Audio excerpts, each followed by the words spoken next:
Hello students, this is Komal, your SST educator. Welcome back to your favorite channel Magnet Brains. Magnet brains आपको provide कराता है high quality education, वो भी free of cost, kindergarten से लेके class 12 तक की सीबीएसई बोर्ड के कोर्सेज के साथ साथ आपको अदर स्टेट बोर्ड के भी कोर्सेज अवेलेबल है इन हिंदी मीडियम, जैसे कि UP board, Bihar board, Delhi board के कोर्सेज प्रॉपर सिस्टमैटिक वे में। कोई दिक्कत आपको नहीं होगी, कोई परेशानी नहीं होगी। डेली प्रैक्टिस सेट्स के क्वेश्चंस भी मिलेंगे, प्रैक्टिस भी करते जाइएगा। ई बुक्स और ई नोट्स की लिंक आपको डिस्क्रिप्शन बॉक्स में अवेलेबल है, तो भटकने की बात नहीं बनती है। आज हम क्या पढ़ेंगे भाई? हम पढ़ेंगे चैप्टर का कंप्लीट रिवीजन। चैप्टर का कंप्लीट रिवीजन बहुत ज़रूरी है। हमने चैप्टर को चंक्स में पढ़ा, मतलब जो है सेक्शंस में पढ़ा, पॉइंट्स में पढ़ा। अभी क्या है, कंप्लीट वन गो में पढ़ने वाले हैं। चीज़ों का फ्लो बिल्कुल नहीं टूटेगा, आपको वेट नहीं करना पड़ेगा, एक ही फ्लो में पूरा चैप्टर आपको समझने को मिलेगा। अब जब मैं इतना कर रही हूँ तो आप क्या कर दो, फटाफट से लाइक का बटन दबा दो, शेयर कर दो अपने क्लासमेट्स में। स्टार्ट करें, स्टार्ट करते हैं। स्टार्ट तो हम कर ही रहे हैं। सबसे पहले हमें ये समझना है कि चैप्टर क्या है। स्टार्ट हम कर रहे हैं बट चैप्टर तो समझे। चैप्टर हमारा है growing up as boys and girl, मतलब हम ऐसे ग्रो कर रहे हैं, ऐसे बड़े हो रहे हैं as a boy and girl. मतलब कैसे कैसे ग्रो करते हैं, सोसाइटी समाज कैसे इम्पैक्ट डालती है जब एज अ बॉय और एज अ गर्ल हम ग्रो करते हैं। आया समझ में? इंट्रोडक्शन से स्टार्ट करेंगे, समझेंगे चैप्टर क्यों है, क्या इसकी जरूरत है जो हम इसे पढ़ रहे हैं। अगर हमारी बुक में कुछ चैप्टर है तो उसकी जरूरत होगी ना। देखते हैं क्या जरूरत है। Being a boy or a girl is an important part of one's identity. अगर आपको लड़का रहना है, being a boy, चाहे आप लड़के रहें या लड़की रहें, ये क्या है, आपकी आइडेंटिटी का इंपॉर्टेंट पार्ट है कि नहीं? अगर आपको कोई बोल रहा है अरे ये तो लड़का है, अरे अच्छा ये वो लड़का, अच्छा ये लड़की, तो क्या है, ये आपकी आइडेंटिटी बता रहा है ना, पहचान बता रहा है। अब कोई कंफ्यूज थोड़ी हो रखी है आप क्या है, बोल रहे हैं ना कि आप ये लड़के हैं, बॉय हैं, या आप वो गर्ल है। तो क्या है भाई, ये जो है बॉय और गर्ल क्या है, इंपॉर्टेंट है आपकी आइडेंटिटी बताने को। पता चलता है भाई आपकी आइडेंटिटी है। The society we grow up in teaches us what kind of behaviour is acceptable for girls and boys. जिस सोसाइटी में हम रहते हैं, जिस समाज में रहते हैं, वो हमें क्या करते हैं, वो हमें बताते हैं क्या, कि कैसे भाई बिहेव करना चाहिए, क्या बिहेवियर रखना चाहिए, किसको, लड़के या लड़की को। मतलब एक लड़का है या लड़की है, उनको किस तरीके से बिहेव करना चाहिए, ये हमें कौन बताती है? ये हमें सोसाइटी बताती है। समाज का काम होता है। क्यों होता है? क्योंकि समाज ने ऐसे रूल्स बना लिए ना कि अरे ये लड़की है तो लड़की को ऐसे बिहेव करना चाहिए, अरे ये लड़का है तो लड़के को ऐसा करना चाहिए। ये सोसाइटी ने हमारे लिए नॉर्म्स सेट कर दिए, तो नहीं चाहते हुए भी इनके अकॉर्डिंग चलना पड़ता है। या कोई अगेंस्ट भी जाता है तो चले भी जाता है, बट मेजोरिटी जो चलती है सोसाइटी के अकॉर्डिंग ही चीज़ें चलती हैं। वरना लोग बोलते हैं ना, अरे ऐसा करोगे तो लोग क्या सोचेंगे, 4 लोगों में हमारी नाक कट जाएगी, लोग नाम रखेंगे। ऐसे डायलॉग आपने सुना होगा, ये घर वालों या फैमिली में, या आप कह लीजिए टीवी सीरियल्स वगैरह में सुनते ही रहते हैं। आया समझ में? दैट मीन्स समाज का डर, सोसाइटी का डर। सोसाइटी में ऐसा होता है तो ऐसे ही होना चाहिए। अगर सोसाइटी में ऐसा हो रहा है कि भाई जो है औरतें घर का काम करी तो औरतें ही घर के काम करेंगी, आदमी करेंगे तो हंसी उड़ाएंगे। आया समझ? What boys and girls can और कैन नॉट डू, ये भी सोसाइटी ही बताती है। क्या लड़के को करना चाहिए, क्या लड़के को करना चाहिए, ये सब क्या बताती है? ये सब सोसाइटी ही बताती है। What boys and girls can do, ये सोसाइटी बता रही है। मतलब कि अरे अच्छा लड़का है ना, तो लड़का घर में क्यों बैठा है, जॉब क्यों नहीं कर रहा, उसकी वाइफ जॉब कर रही है और वो ये घर में खाना बना रहा है। ऐसा थोड़ी होता। जो वाइफ को बोलो कि भाई तुम अगर ऑफिस भी जा रही हो, जॉब भी करी, तो घर में तुम खाना बनाओ। ये लड़का क्यों बनाएगा, लड़के को बोलो जॉब पे जाओ। तो क्या ऐसा नहीं हो सकता? अगर जो है हम तो यही समझते हैं ना कि औरतों का काम होता है घर पे रहना, काम करना, या जॉब भी करना है जॉब भी करें, बट काम करना, घर का काम औरतें करती हैं या मेड होती हैं। जो मैन होते हैं वो क्या करते हैं, वो ऑफिस जाते हैं। बट अगर मानो मैन ऑफिस नहीं जा रहा है, आदमी नहीं जॉब करता, औरत जॉब करती, तो क्या कुछ गलत हो जाएगा? बट नहीं, समाज को प्रॉब्लम है, सोसाइटी को दिक्कत है, तो सोसाइटी बताती है कि कैसे गर्ल और बॉय को बिहेव करना चाहिए, मैन वुमेन को बिहेव करना चाहिए, और क्या करना चाहिए क्या नहीं करना चाहिए। अगर हम गर्ल एंड बॉय का एग्जांपल लें तो गर्ल हैं तो मुंह नहीं चलाओ, बचपन से सिखाते, नहीं नहीं बड़ों से मुंह नहीं चलाते, चलो वो तो अच्छी बात है। या अपनी बात मत रखो, अपनी जो पॉइंट ऑफ व्यू मत रखो, चुपचाप सुन लो। क्यों, तुम गर्ल हो, तुम्हें बड़े हो के ऐसे ही रहना है भैया, ज़्यादा मुंह मत चलाओ, तेज़ आवाज़ में बात करो मत करो, ऊंची आवाज़ में बात मत करो। बॉय को बोलेंगे क्या रो रहे हो, ऐसे क्या बच्चों ऐसे रो रहे हो। तो ये सब क्या करती, सोसाइटी हमें सिखाती है कि नहीं सिखाती? आप में से कितने लोग होंगे, जैसे गर्ल्स होंगी, अगर मानो गुस्सा करती होंगी तो लोग बोलते होंगे, फैमिली मेंबर चिढ़ाते होंगे या पड़ोसी चिढ़ाते होंगे, अरे कैसा कितना गुस्सा है, तो लड़कों जैसा गुस्सा करती है, लड़कियों को कहाँ इतना गुस्सा आता है ऐसे। या अगर लड़का थोड़ा इमोशनल है तो अरे कैसा है, लड़की जैसा बिल्कुल धीरे से बात करता है, धीरे आवाज़ में बात करता है, अरे लड़कों जैसे बात कर, थोड़ा दम खम से। तो ये सब सोसाइटी बता रही है क्या करना चाहिए, क्या नहीं करना चाहिए, कैसे बिहेव करना चाहिए, कैसे नहीं करना चाहिए, ये सारी चीज़ बताने का काम हमें सोसाइटी करती है। आया समझ में? We often grow up thinking that these things are exactly the same everywhere. हम यही सोचते हुए कई बार, मतलब हम सोचते हैं जब हम बड़े होते हैं कि शायद ये सेम ना सब जगह चल रहा है, सेम जैसा हमारे यहाँ चल रहा है वैसे ही वहाँ भी चल रहा हो। एग्जैक्टली सेम नहीं होता, सेम ऐसा नहीं होता कि हम जब बड़े होते हैं हम यही सोचते हैं कि अरे जैसा यहाँ पे हो रहा है, जो थिंग्स हो रही है एग्जैक्टली द सेम एवरीवेयर, जो यहाँ हो रही वही चीज़ सब जगह ऐसे ही हो रही होगी। जबकि ऐसा होता है क्या? नहीं होता ना। ये देखो, ये ऐसी इमेज है आपकी बुक में है तो मैंने लगाई हुई, इस तरीके की बनाई हुई। ठीक है, आगे बढ़े, चलो। But do all societies look at boys and girls in the same way? क्या सारी सोसाइटी ही लड़के लड़कियों को सेम तरीके से देखती है? मतलब हम ये कह रहे हैं कि चलो, मैं ये कह रही हूँ कि मैं तो नहीं मानती ऐसा कि भाई लड़के ये करेंगे तो लड़कियां भी यही करेंगी। भाई लड़के रो क्यों नहीं सकते? लड़कियां क्यों नहीं गुस्सा कर सकती? क्यों लड़कियां रात रात भर गायब नहीं रह सकती? लड़कियों को भी लेट नाइट जॉब करनी है, क्यों लड़कियां नहीं कर सकती? या लड़कों को अगर कुकिंग करनी तो क्यों लड़के कुकिंग नहीं कर सकते? ऐसा मेरा मानना है। तो अगर मेरा मानना ऐसा है तो दूसरे का मानना ऐसा कि नहीं नहीं लड़कियों को तो ऐसे ही करना चाहिए, लड़कियां हैं भाई तेज बात ना करें, लड़के हैं क्यों रो रहे हैं भाई, ऐसा वैसा। तो अगर वो ऐसा मान रहे हैं तो क्या मैं ऐसा मान रही हूँ? नहीं ना। दैट मीन्स ऑल, हम ऐसा नहीं कहेंगे कि 100% सब ऐसे ही मानते हैं कि क्या लड़के को करना चाहिए क्या लड़कियों को करना चाहिए। हो सकता है 80% ऐसे हो, 70% ऐसे हो, बट कुछ कुछ लोग ऐसा भी होते हैं ना जो समझते कि नहीं ऐसा कुछ भी नहीं है, क्या लड़के लड़की में भेदभाव, लड़की का जो मन करे वो करेगा करेगी, लड़के का जो मन करे वो करेगा। हम क्यों होते हैं बताने वाले कि भाई तुम ये करो वो करो। कुछ लोग ऐसे भी होते हैं जो बड़े बोलेंगे समझदार अच्छे लोग होते हैं, मैं तो ये बोलूंगी broad minded. But do all societies look at boys and girls in the same way? क्या सारी सोसाइटी भाई लड़के लड़कियों को सेम तरीके से देखती है? We will try and answer this question in this chapter. हम क्या करेंगे भाई, ट्राई करेंगे, कोशिश करेंगे और आंसर देने की पूरी हमारी कोशिश रहेगी इस चैप्टर में, मतलब समझने की हम पूरी कोशिश करेंगे इस चैप्टर में।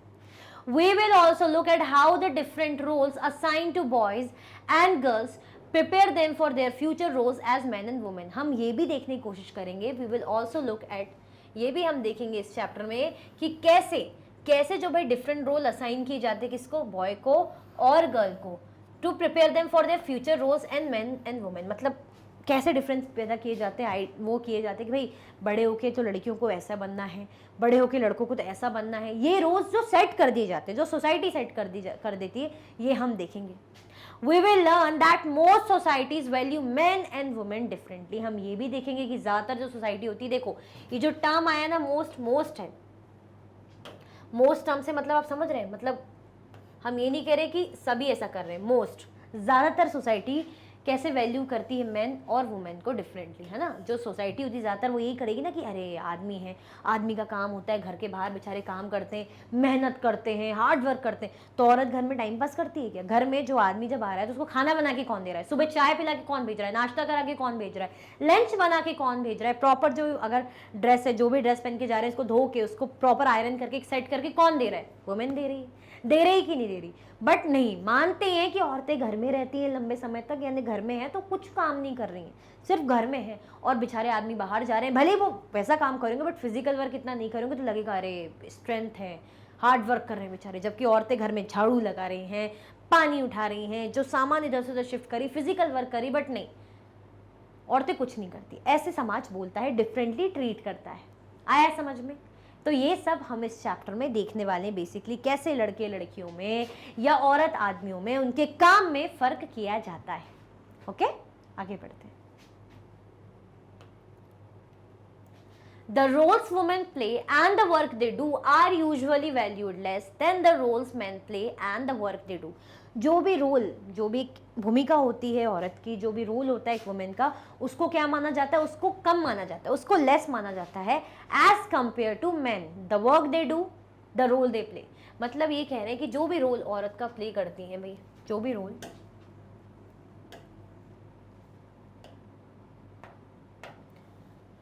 The role women play and the work they do, जो भी रोल वो प्ले करती है, जो भी काम वो करती है, उनकी वैल्यू क्या रहती है? लेस रहती है। उनकी वैल्यू लेस रहती है than the roles man play and the work they do. मतलब उनकी वैल्यू कैसी रहेगी? लेस रहेगी। उनको कम माना जाता है, उनको कम माना जाता है कि भाई ये तो औरतें हैं, औरतें ऐसा क्यों कर रही हैं, मतलब अगर औरतें हैं तो भाई इतना वो नहीं है, आदमी कर रहे हैं तो सही है। कम माना जाता है कि अच्छा औरत ने किया है, मतलब इन्होंने किया है, ठीक है, आदमी लोग तो कितने अच्छे से काम कर लेते, तो बेसिकली कम माना जाता है उनके रोल को। This chapter will also examine how inequalities between men and women emerge in the area of work. इस चैप्टर में हम ये भी देखेंगे कि भाई ये जो इनइक्वालिटी है ना, जो असमानता है कि काम को लेके, जैसे काम जो औरतें करती हैं, जो काम आदमी करते हैं, उसको लेके कैसे इनइक्वालिटी फैली हुई है, मतलब इनइक्वल माना जाता है, अनइक्वल माना जाता है। ये नहीं माना जाता कि भाई मेहनत वो भी कर रहे हैं वो भी कर रहे हैं, बट नहीं, क्रेडिट ज्यादा दिया जाता है, वैल्यू किसकी की जाती है, मेन की एज कंपेयर टू वुमेन। क्यों? क्योंकि भाई वो उनको इतना नहीं है, भाई आदमी है, हार्ड वर्क करते हैं, तो उनके जो वर्क है, उनका जो रोल है, उसको लेके भी डिस्टिंक्शन होता है, डिफरेंशिएट करते हैं, डिस्क्रिमिनेट करते हैं, भेदभाव करते हैं, इनइक्वालिटी करते हैं, ठीक है, अनइक्वल ट्रीट करते हैं। तो ये सब अनइक्वालिटी, ये सारी चीज़ें हम क्या देखने वाले हैं इस चैप्टर में देखेंगे। आया समझ में? रेडी है आप देखने को? चलो रेडी है तो लाइक कर दो, और अभी तक शेयर नहीं करा, हमारा इंट्रो हो गया है चैप्टर का, तो शेयर कर दो और कमेंट करके बता दो कि यस मैम अब आगे बढ़ने को रेडी है, ये समझ में आ गया है। देखो मैंने भी आपके लिए लिख दिया, ये तीनों चीज़ें आप क्या करो भाई, ये तीनों चीज़ें आप कर दो फटाफट से, लाइक कर दो, शेयर कर दो और कमेंट कर दो। स्टार्ट करें, आगे बढ़े। चलो, The Samoa Island are part of a large group of small island in the southern part of the Pacific Ocean। भाई ये क्या पढ़ रहे हैं हम, growing up in Samoa island. समो एक जगह है, आइलैंड है, ठीक है, समोआ है जिसका नाम है। 1920 में एक रिसर्च रिपोर्ट है, उसके बारे में हम पढ़ने वाले हैं कि क्या कह रही है वो report. The Samoa islands were are part of a large group of small island in the southern part of the Pacific Ocean. जो समोआ आइलैंड है वो क्या है, वो किसका पार्ट है, वो एक बड़े आइलैंड का, मतलब छोटे आइलैंड का बड़ा ग्रुप है। एक आइलैंड है उसका एक बड़ा ग्रुप है, जो कहाँ है, southern part of Pacific ocean, Pacific ocean के सदर्न पार्ट में है ना, साउथ की साइड है। In the 1920s, according to research report on Samoan society, children did not go to school। जो इनकी 1920 की जो रिपोर्ट है, रिसर्च रिपोर्ट है, इसके अकॉर्डिंग यहाँ बता रहे हैं कि जो चिल्ड्रन है, जो समोन सोसाइटी के बच्चे, वो क्या है, children did not go to school. जो बच्चे हैं भाई वो स्कूल नहीं जाते, children did not go to school, जबकि स्कूल जाना कितना ज़रूरी है, बट यहाँ जो जगह है, यहाँ के जो बच्चे हैं वो स्कूल नहीं जाते हैं। आया समझ में? They learn many things such as how to take care of children or do household work from older children and from adults। वो क्या करते हैं, वो सीखते हैं, वो लर्न करते हैं।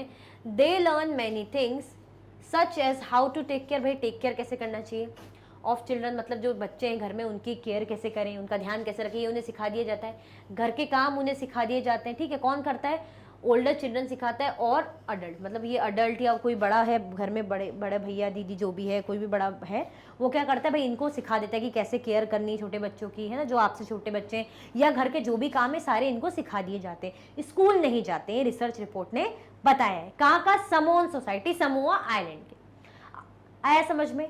चल देखो ये इमेज क्या है, ये भाई बड़ा हंसमुख हंसता खेलता प्यारा सा बच्चा है, क्लास 7 का ये बच्चा है, जैसे आप हो ना क्लास 7 के स्टूडेंट, भाई ये क्लास 7 के समोन चाइल्ड है, अपनी स्कूल यूनिफॉर्म में, ये अपनी स्कूल यूनिफॉर्म में। आप भी 7th क्लास में हैं, 7th में ना, आप गलत तो नहीं बोल रही, सही बोल रही हूँ ना? अरे मैं कैसे गलत बोल रही हूँ, मैं जब 7th क्लास को पढ़ा रही हूँ तो मुझे तो बहुत अच्छे से पता होगा। तो ये आप ही की एज का स्टूडेंट है।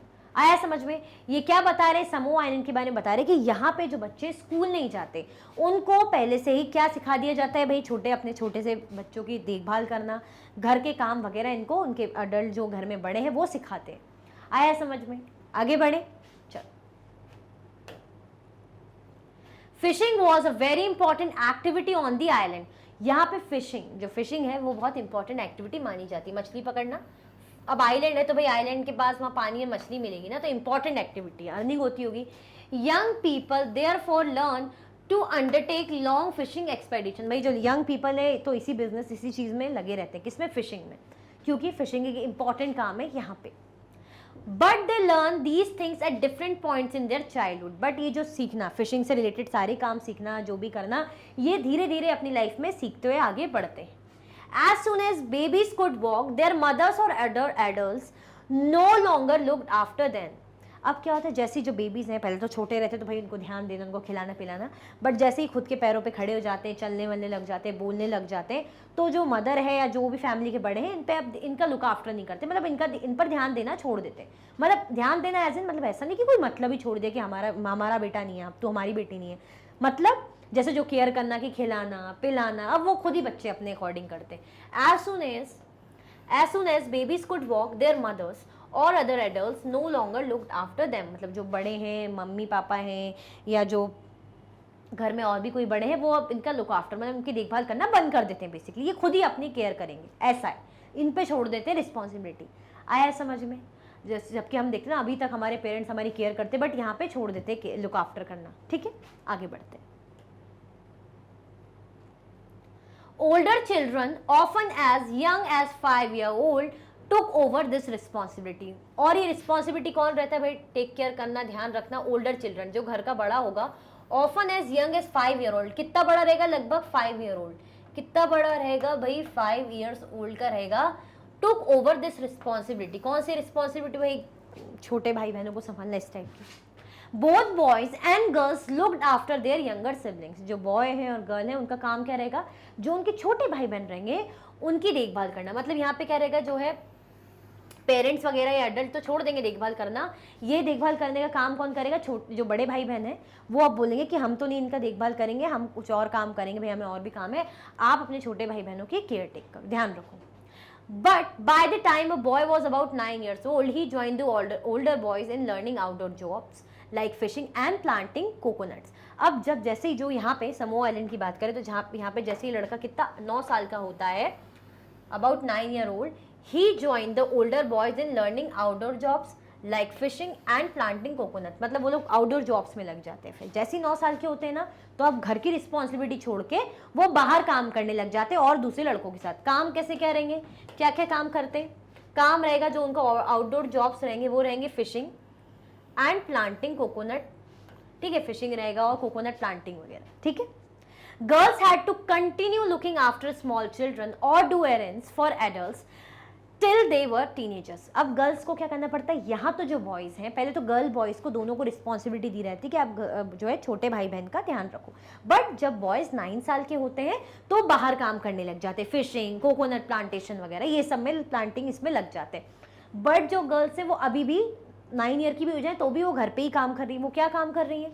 कंटिन्यूसली अपने छोटे भाई बहन को लुक आफ्टर करना वो कर रही हैं। जो अदर जो भी घर की चीज़ें, घर वाले काम है वो करती रहेगी।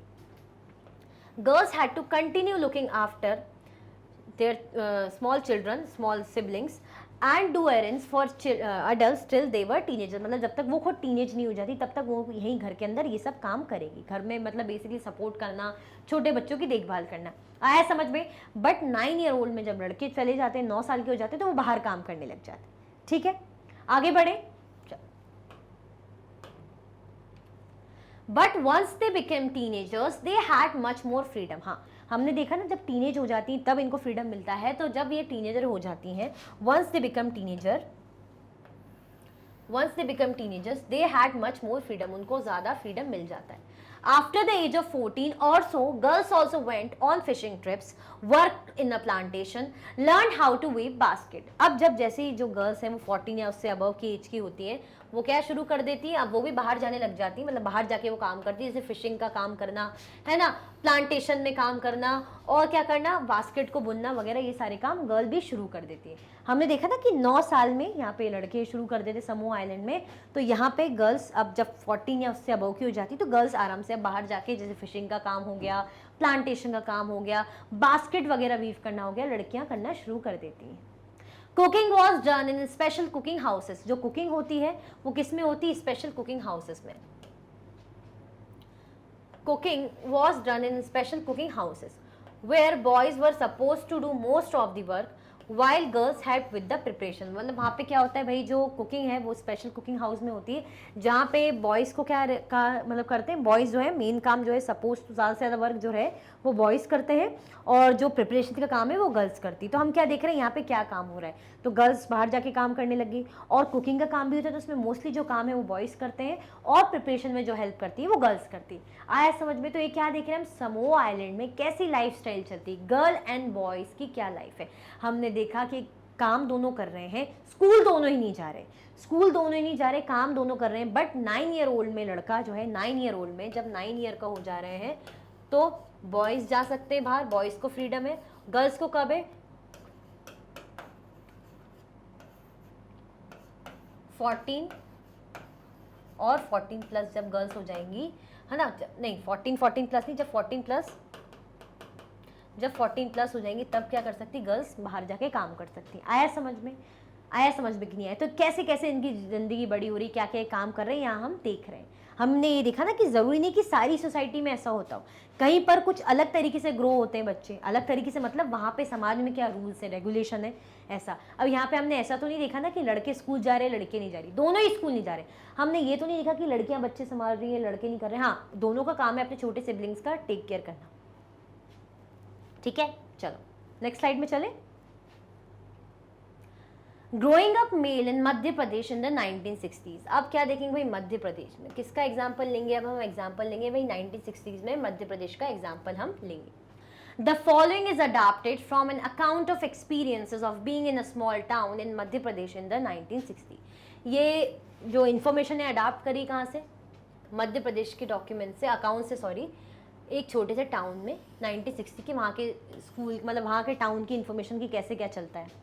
From class 6 onwards boys and girls went to separate school. यहाँ पे क्या होता था, 6 क्लास से क्या हो जाता था, from class 6 onwards boys and girls went to separate school. Boy और गर्ल्स सेपरेट स्कूल में जाने लगते हैं। क्या करते हैं भाई, सेपरेट स्कूल में, अलग अलग स्कूल में जाने लगते हैं। The girls school was design very differently from the boys school. जो गर्ल का स्कूल है ना, उसकी डिज़ाइन बॉय के स्कूल से काफ़ी अलग है। क्यों है भाई अलग? जो गर्ल के स्कूल की डिज़ाइन है वो बॉय के स्कूल की डिज़ाइन से अलग है। देखो ये इंपॉर्टेंट है, हम देख रहे हैं ना फ़र्क, यहाँ फ़र्क वाली बात आ गई। यहाँ फ़र्क क्या देख रहे हैं कि जो गर्ल के स्कूल की डिज़ाइन है वो बॉय के स्कूल की डिज़ाइन से अलग है। इन लोगों के स्कूल सेपरेट कर लिए जाते हैं। देखते हैं और क्या क्या अलग है। They had a central courtyard where they played in a total seclusion and safety from the outside world. इनमें क्या है, इनको सेंट्रल कोर्टयार्ड यानी बीच में एक मैदान जैसा दिया हुआ है, प्लेग्राउंड जैसा दिया हुआ है, in total seclusion and safety from the outside world, मतलब बाहर के जो बाहर से कोई रिस्क ना रहे, सेफ्टी पर्पस के, मतलब जैसे आसपास क्लासेस है, बीच में ऐसे बीच में ग्राउंड जैसा दिया है, प्ले ग्राउंड दिया है जहाँ पे गर्ल्स प्ले करती हैं, कैसे सेफली, ताकि कोई दिक्कत ना रहे। ठीक है, क्योंकि गर्ल का स्कूल और बॉय का स्कूल डिफरेंटली बनाया गया, ये हमने देखा। आगे बढ़े, ये क्या दिख रहा है, हमसे पूछ रहे कि why do girls like to go school together in groups. ये हमसे क्वेश्चन है कि भाई ऐसा क्यों होता है कि गर्ल्स जो है स्कूल में ग्रुप्स में जाना पसंद करती हैं। अच्छा, हमने चैप्टर बहुत अच्छे से पढ़ा हुआ है, तो कोई मुझे बताएगा कि गर्ल्स क्यों ग्रुप में जाती हैं? हमने एमसीक्यू में भी करा था, एनसीईआरटी सॉल्यूशंस में भी करा था, चैप्टर में ही पढ़ा था। कृपया करके मुझे बताएं कि भाई क्यों गर्ल्स जो हैं ग्रुप में जाती हैं और लड़के जो हैं स्ट्रीट में भागते रहते हैं। चलो पहले तो ये बताओ, गर्ल्स ग्रुप में क्यों जाती हैं, फटाफट से बताओ, बाकी तो हम देखेंगे। चलो आप आंसर करते रहो, हम आगे बढ़ते हैं, फिर हम डिस्कस करेंगे कि आपका आंसर सही है नहीं। The boys' school had no such courtyard and our playground was just a big space attached to the school. अब क्या है, जो बॉयज़ है ना, उनके यहाँ ऐसा कोई प्लेग्राउंड नहीं था भाई। बॉयज़ का जो है ऐसा कोई भी प्लेग्राउंड, ऐसा कोर्टयार्ड नहीं बनाया हुआ था। ठीक है, उनके यहाँ ऐसा कोई भी कोर्टयार्ड नहीं बनाया हुआ था। और playground was just a big space attach to the school. और प्लेग्राउंड क्या मतलब ऐसी कोई बड़ी सी स्पेस स्कूल से अटैच करके ऐसा रहता है ना, अटैच रहते हैं ग्राउंड्स इस टाइप के। बट जो कोर्टयार्ड की बात करें तो उनके स्कूल में, बॉयज़ के स्कूल में ऐसा कोई कोर्टयार्ड नहीं था, जबकि लड़कियों के स्कूल में था। क्या लड़कों को खेलना पसंद नहीं है? ये डिफरेंस बता रहा है कि लड़कों के लिए लड़कों की बिल्डिंग अलग है, लड़कियों की बिल्डिंग अलग है, मतलब कैसे डिज़ाइन अलग है, इस तरीके से कि उनके पास कोर्टयार्ड है बट लड़कों के स्कूल में नहीं है। Every evening, once school was over, the boys watched as hundreds of school girls crowded the narrow streets. अब क्या होता है, जैसे लड़के भाई खड़े हुए हैं, जब स्कूल ओवर हो जाता है तो क्या करते हैं, लड़के खड़े रहते हैं। ठीक है, लड़कियां जाती रहती हैं, जैसे ग्रुप्स में लड़कियां जा रही, तो ऐसे ही देख रहे हैं कि देखो वो जा रहे हैं, जा रही हैं, ऐसे करके। तो सकड़ी ऐसे नैरो स्ट्रीट में से लड़कियां जा रही हैं, ग्रुप्स में घर जा रही हैं, इधर उधर जा रहे हैं, तो भाई लड़के भी खड़े होकर ऐसे देख रहे हैं। As these girls walked on the streets, they looked so purposeful. जब ये लड़कियां जैसे स्ट्रीट से जाती हैं, ऐसे देखने की लड़के तो ऐसे देख रहे हैं, ऐसे बात करते करते उनकी तरफ देख रहे हैं, वो चुपचाप ऐसे ऐसे जा रही हैं, सीधे देख के। क्यों? पर्पसफुल लग रही है। कैसी लग रही है वो? As these girls walked on the street, जब गर्ल्स स्ट्रीट में जाती है वो कैसी लगती है? पर्पसफुल लगती है। लड़के तो मस्त मौला, मतलब खड़े हैं, देख रहे हैं लड़कियों को जो वहाँ से गुजर रहे हैं, बट जो लड़कियां हैं वो कैसी लग रही हैं? वो पर्पसफुल लग रही। कैसी लग रही? पर्पसफुल, मतलब थोड़ी सी अपना मतलब अपने मतलब से मतलब जैसे रखते हैं ना कि चुपचाप घर जाना है या जहाँ काम से जाना है वहाँ जाना है, इधर उधर ना बात करनी है, टाइम पास करना है। ठीक है, this was unlike the boys who use the streets as the place to stand around idling to play to try your tricks with their bicycle. ये ऐसा नहीं कि दिस वॉज अनलाइक, ऐसा नहीं कि जैसे लड़के क्या करते थे भाई, वो टाइम पास करते, आइडलिंग मतलब खाली रहते हैं ना, ऐसे टाइम पास करते हैं स्ट्रीट में, टाइम पास कर रहे हैं, खड़े हुए स्ट्रीट में है ना, टाइम पास कर रहे हैं, और क्या कर रहे हैं, गेम्स खेल रहे हैं, बातें कर रहे हैं, जो भी ट्रिक्स है, मतलब जैसे साइकिल नहीं, साइकिल में से बैठे हैं, साइकिल को उचकाना, ऐसे ऐसे इधर उधर घुमाना, तो ऐसे ट्रिक्स वगैरह कर रहे हैं, मस्ती कर रहे हैं, हंसी मजाक कर रहे हैं, टाइम पास करें बेसिकली। गर्ल्स ऐसा नहीं करती, वो चुपचाप से घर जाती हैं। आया समझ में? ये डिफरेंस बता रहा है गर्ल्स एंड बॉयज का। आगे बढ़ते हैं।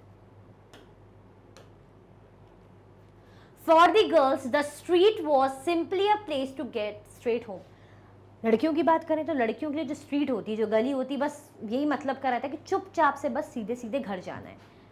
फॉर द गर्ल्स, गर्ल्स की बात करें, for the girls the street was simply a place to get straight home. भाई लड़कियों के लिए स्ट्रीट कैसी थी कि बस चुपचाप से घर जाना है, इधर उधर कहीं नहीं मस्ती मजाक करना है। The girls always went in groups, perhaps because they also carried fears of being teased और अटैक्ड। गर्ल्स ग्रुप में क्यों जाती? हमसे पूछा था ना, यहाँ पे हमसे आगे पूछा था ना कि भाई गर्ल्स ग्रुप में क्यों जाती है। यहाँ पे हमने साइड में इमेज देखी थी, तो मैंने आपसे क्वेश्चन भी करा था। गर्ल्स ग्रुप में इसलिए जाती क्योंकि इनको डर लगता है कि भाई कोई हम पे अटैक ना करे, है ना, डर रहता है कोई छेड़े ना, कोई अटैक ना करे, गलत तरीके से कुछ कह के ना जाए, छेड़ के ना जाए, तो इसी डर से गर्ल्स क्या करती है, ग्रुप में जाती है। अकेली बोलते ना, अकेली लड़की देखते हैं तो भाई किसी का क्या गलत इरादा है या कोई अटैक कर ले कुछ भी, तो ग्रुप में जाती हैं। आया समझ में? और कैसे जाती हैं? निकलेंगी तो चुपचाप अपने घर जाती हैं।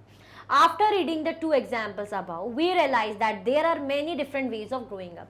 जो हमने एग्जाम्पल देखे दो ऊपर, एक समूह आइलैंड का देखा था हमने, एक एमपी का देखा था, तो इससे हमें समझ में क्या आया?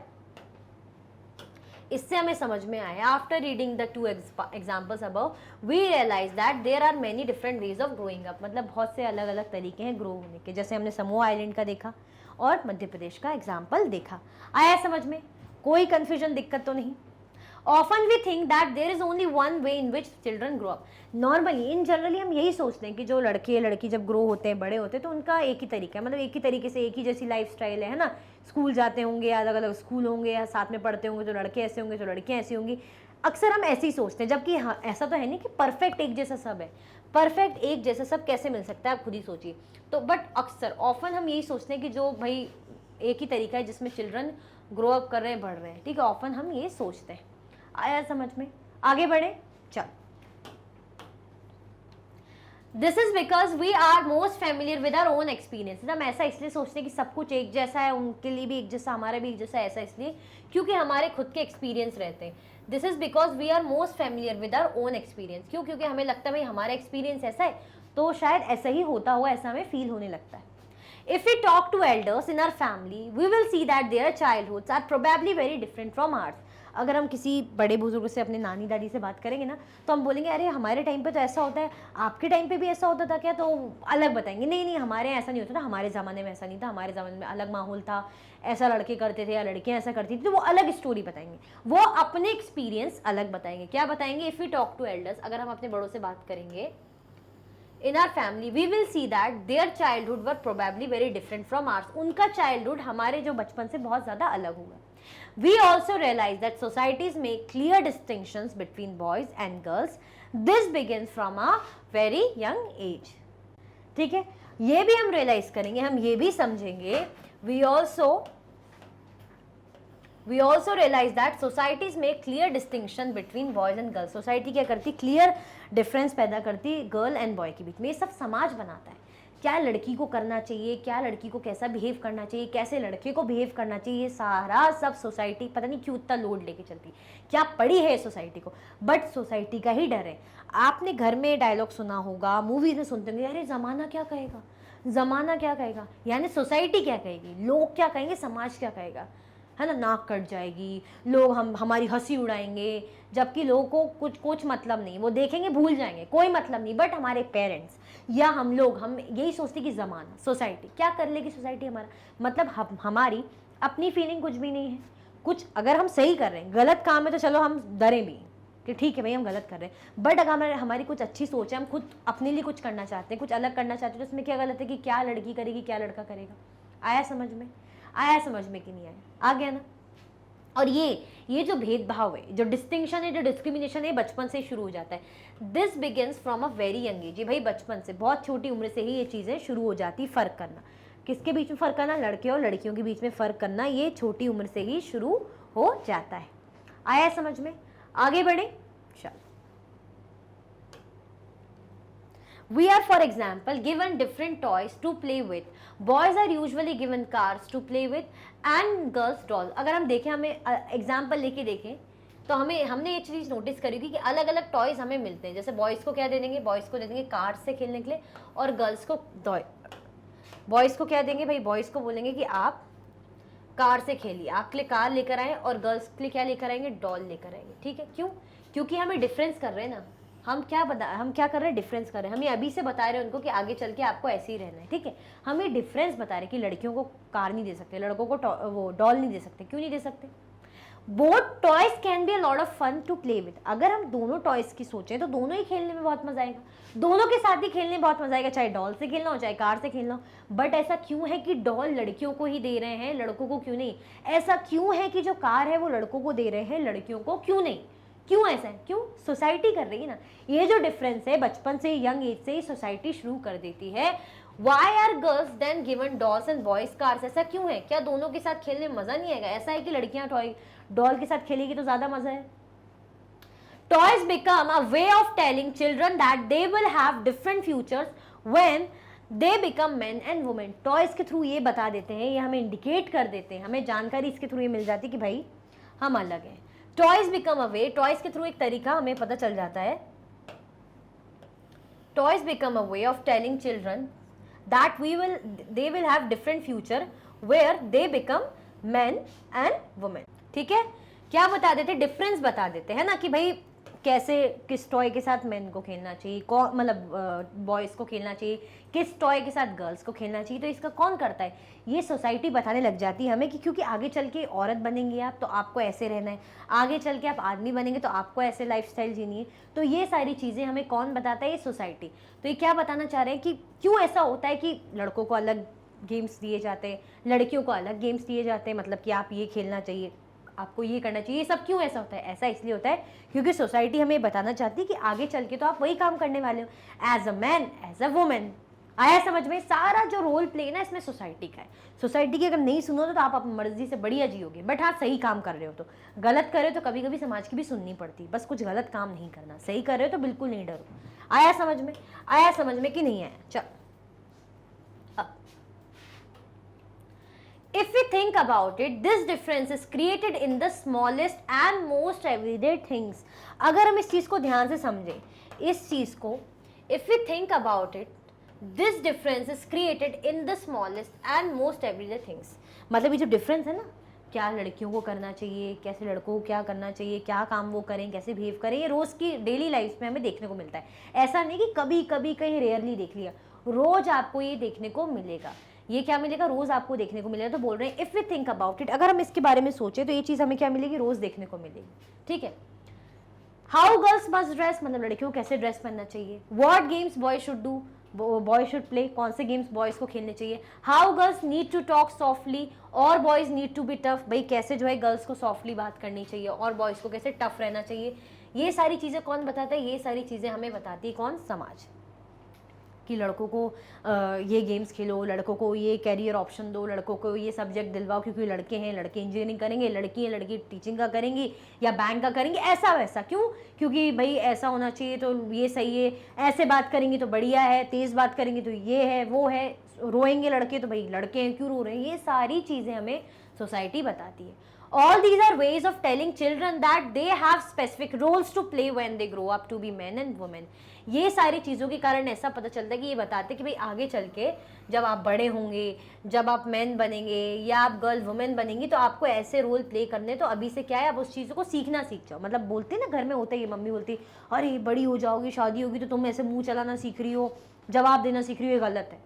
खैर जवाब देना, मुंह चलाना गलत है, बट सही बात पे भी बोल रहे हैं तो बोले नहीं तेज मत बोलो, कुछ भी जवाब मत दो, सही गलती से मुंह मत खोलो, चुप रहो।